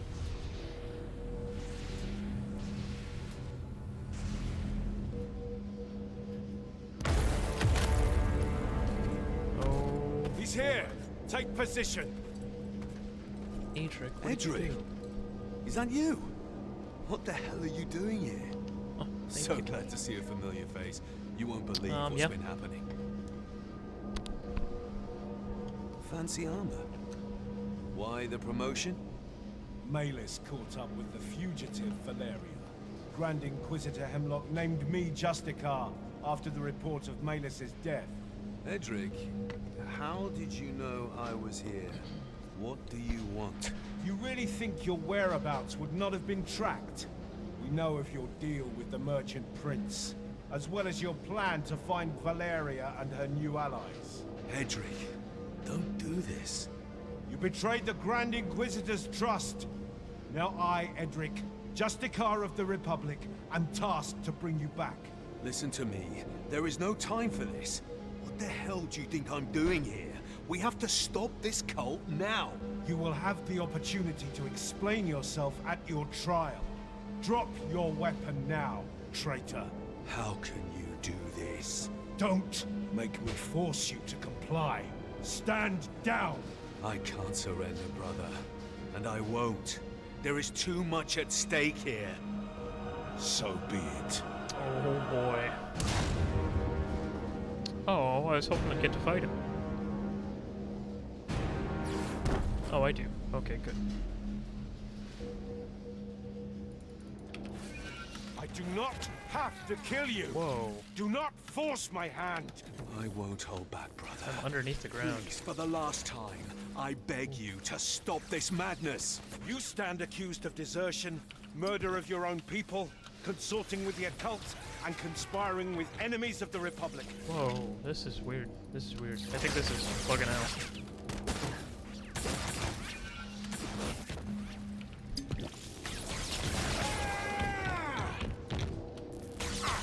Sliding all over the place.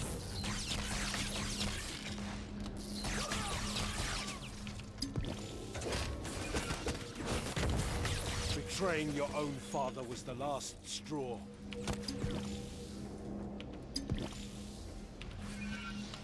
Surrender now. This is pointless. Oh, come on now.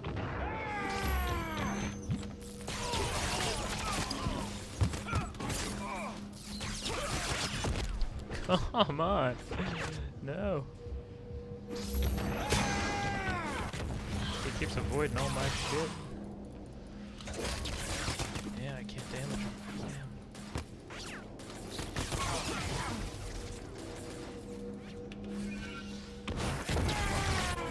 Got him, finally. That was a little weird. Come back to your senses. I've always been loyal to you. A little weird. You were my family with Valaria. You could have just left these lands as was requested of you. But you just had to save her, didn't you? She is our sister! But you...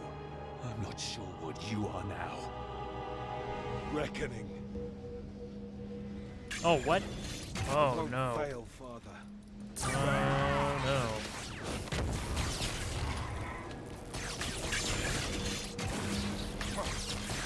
Not so tough without your shield, there. I told you his judgment was final! I told you his judgment was final! You chose to betray him! You forced me into this position! I cared for you, brother, but you played us! You played us all! I will break your skull asunder! What the hell is his problem? Stand up, Kerr! What the hell? Fight me! Fight me! This seems uncharacteristic. After I'm done with you, I will rip out Valerius' spine!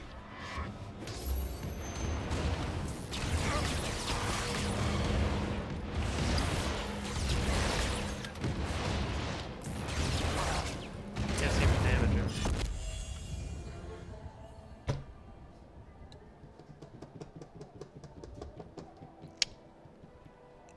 Huh.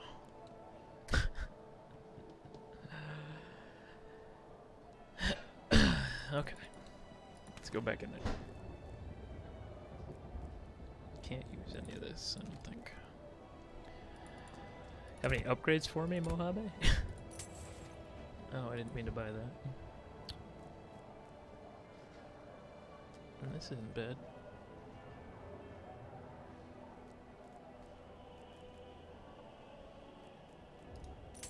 Yeah, that's not bad.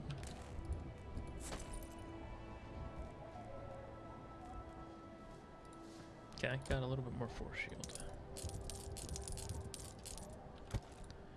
Alright, let's go back in.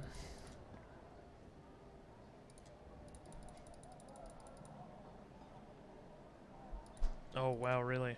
I have to go all the way back through the core, huh? Damn, that's a long run back. Alright, let's do it. Also, the map is bugged. It's not showing me anything. Ugh.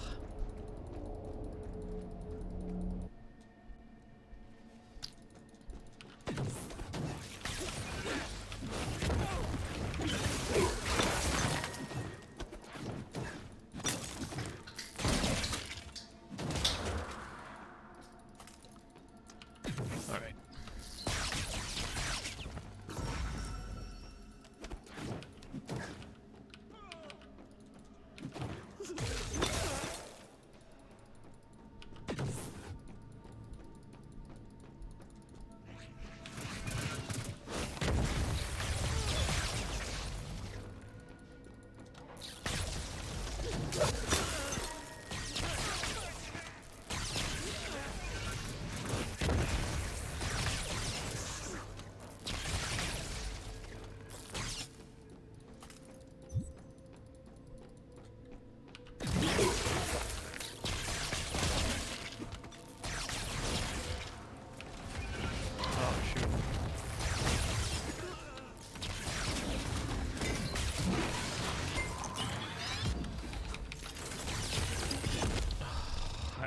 power.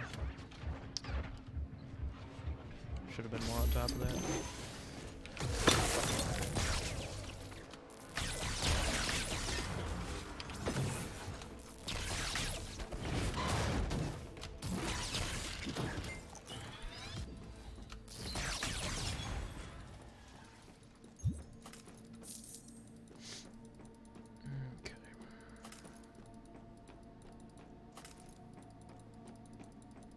Might as well do both of the shrines.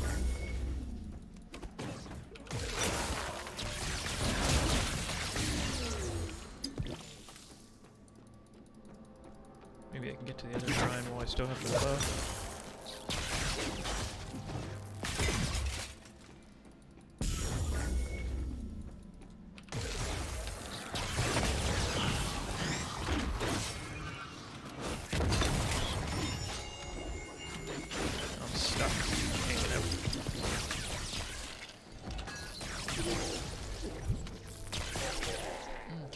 Edict 21417 thing. It's a dagger. Thank you. Appreciate it. Agility, attack speed score, poison ailment damage, poison chance.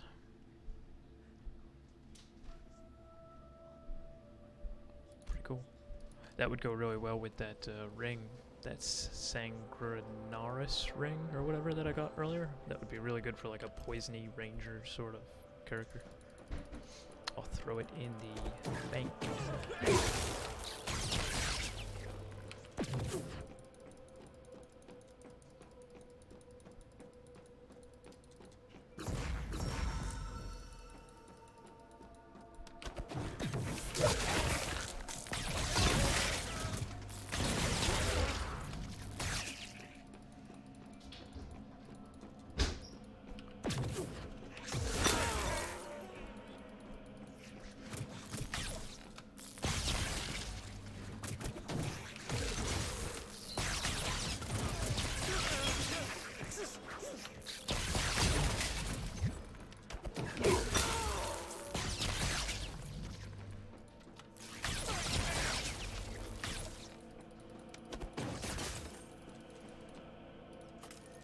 Now I wonder if I should switch anything here. If I should keep the same spells. It's mostly a single target fight, so a Thunder Strike isn't as good as it could be, you know? There's a lot of running involved too. I think maybe I should drop this for Arctic Spear, because I can use that on the run. I don't want a creation delay though.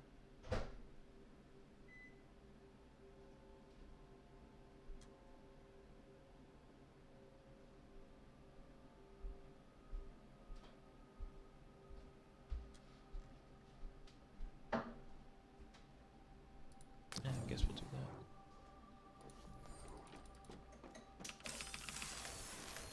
that. That might be good for this fight. Okay, let's do it. Another 1 year series. Yeah, I've gotten like all of the uniques, I guess. I don't need to see this again. I do not have to kill you. Do not force my hand. I won't hold back. Betraying your own father was the last straw. We surrender now. Well, that went a little bit smoother than the first time. Back to your senses. I've always been loyal. I won't fail, Father.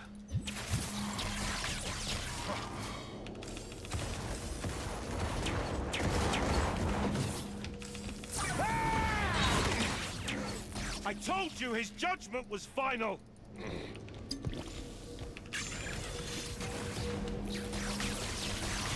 You chose to betray him. You forced me into this. I cared for you, brother. But okay, this is the problem. Fight me! Shit. Fight of course. me! I accidentally open a menu and die.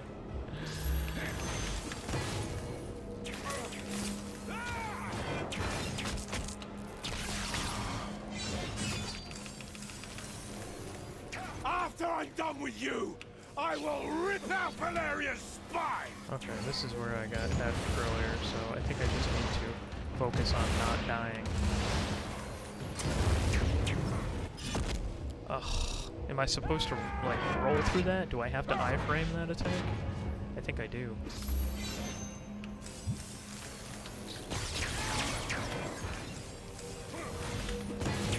Father is all I have left! Father is all I have left! No, no, no, no, no, no, no, no, no. Fuck. I can't survive this last attack.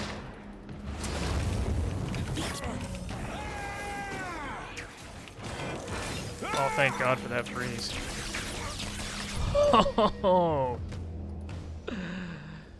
Find your peace, brother. So I had to blink through that attack. I think maybe I could have iframed it with a roll, but... We do not have much time before my essence vanishes from this world. Okay. Neither of us have time to grieve our losses.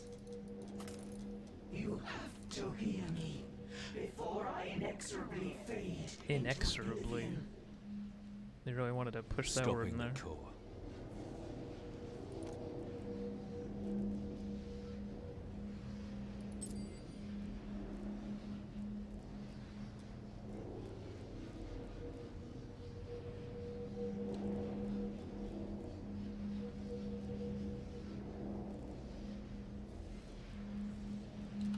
Okay. You and I made sure this process could Yes. not be interrupted. Thank you for the GG. It ran its course. Not from here, at least. If you want to stop the core and save the city, you have to find the conflux of energies on the other end of this beam and end the process from there. Can't we just destroy the core? No, that would require an unfathomable amount of power. You will have to find the main superstructure where the conflux is taking place and stop the Covenant of the Blind. But you cannot do this alone. Find the followers of Anathea, the Searing Song. Mortals that worship one of the three last primordials. They are natural enemies of those you seek to stop, and might be your only chance to get to the conflux. Great. Religious fanatics. Just my luck. Fine. I will seek this cult for help. Maybe they will understand why my powers manifested. Thank you, mortal. My time in this world is over, and I cannot sustain this shape any longer. My last deed, mortal, Oh, nice. shall be to share I have open what's inventory left spaces of my this time. power with you. I pray that you use it to protect the creation. Always. I will.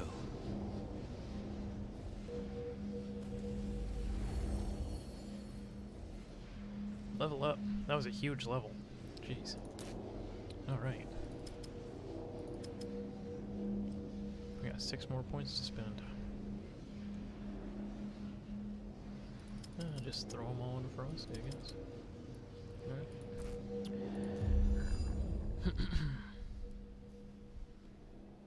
We only have like 4 points left.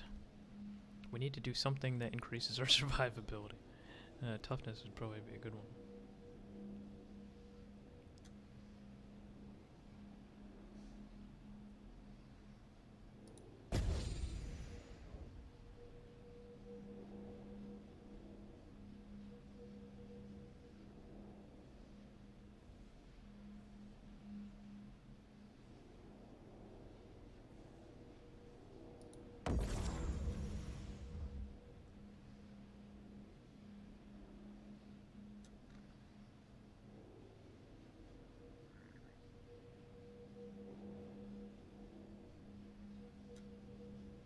Oh man, that's a really nice little segment there. 15% critical hit, and then a plus 50% critical hit. That's good.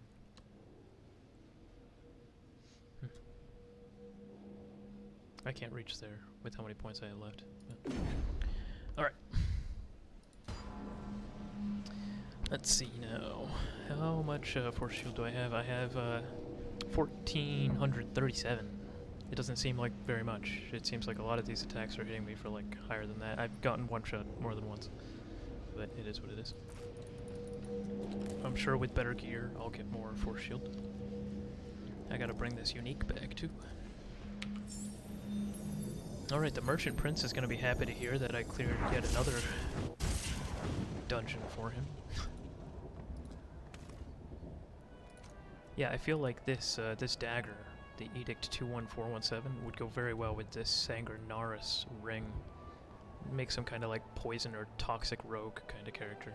I feel like that could be really powerful. Okay, we can sell all those.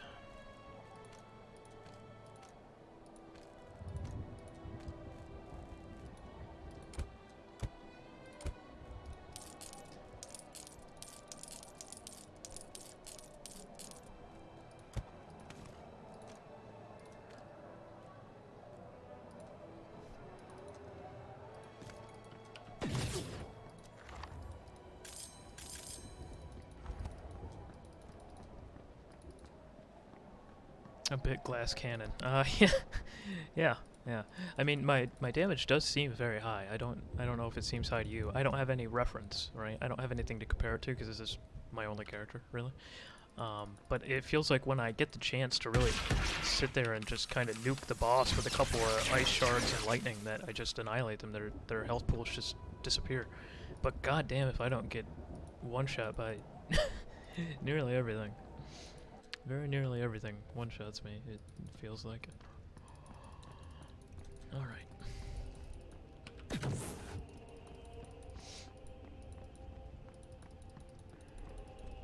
That's okay. You know what the solution to that is? Don't get hit, ever. To get good. Wish I was in a party. You're back. Not without pain. What's the situation? The earthquakes are intensifying, and with them, I have reports of dead sightings and ghastly apparitions coming from everywhere. Champion, tell me you learned how to stop this madness. Tell me, have you ever heard of the worshippers of the Searing Song? If memory serves, the Republic rose from the remains of the Kingdom of Valaria after the Civil War. Back then, the Keepers of the Faith and King's Guards were followers of the Searing Song, nowadays better known as the Brotherhood of Dawn. Them again? Careful with your history lessons. Books are full of lies. And so is your head. What do they have to do with this anyway? Supposedly, they can help us stop the phenomenon. Did your trackers locate the group of brothers that were with my friend? A deal is a deal. She's still alive. Once I have your full report, I will share her location. I think I've done enough. Oh, look at all this. Grand Robe, legendary. What? 426 force shield? Ooh. Willpower. Yeah, looks good.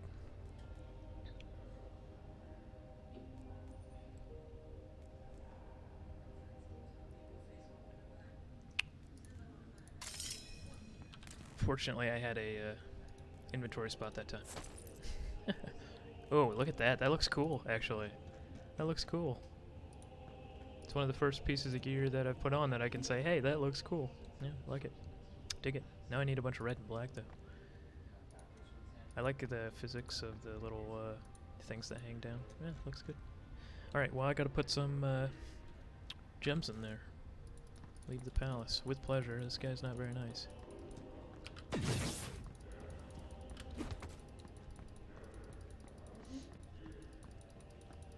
At some point, I'll get a kick-ass new staff. At UI A165 S12 pop-up content. I think that is supposed to say, like Jewel of the Sea or something along those lines. Or whatever the name of this city is, Stormfall. Maybe it's supposed to say like Stormfall Market District or something. whatever A1 Q5 S12 was supposed to be. It's all good.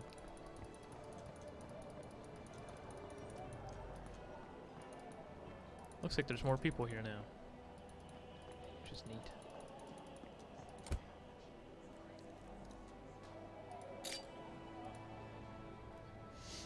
Okay, so we got 2 defenses. 42 maximum health, that might help. 45 force shield. So the Aetherite gives me leech, and the crude cyanite gives me force shield. I should probably do the crude cyanite.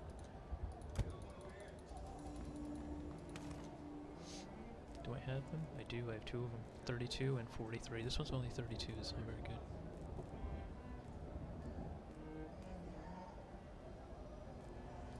This one's good though.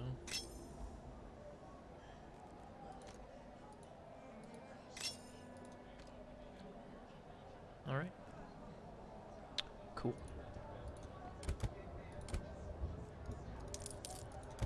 So now I have... This one worked when I did it. Oh really? Oh okay. So now my force shield is up to 1,986. It basically says, thank you for playing the beta. Now you can play in Soldier of Fortune from the main menu. Oh, so that's actually an important message that I was supposed to get. Now I can play in Soldier of Fortune. Oh, so the @UI A1Q5 S12 step name label is, what is that supposed to mean for the objective? Like, where do I go now? Or is that just the end of the act? I mean, it very well might be the end of the act. Yeah, because I don't have a place to go anymore.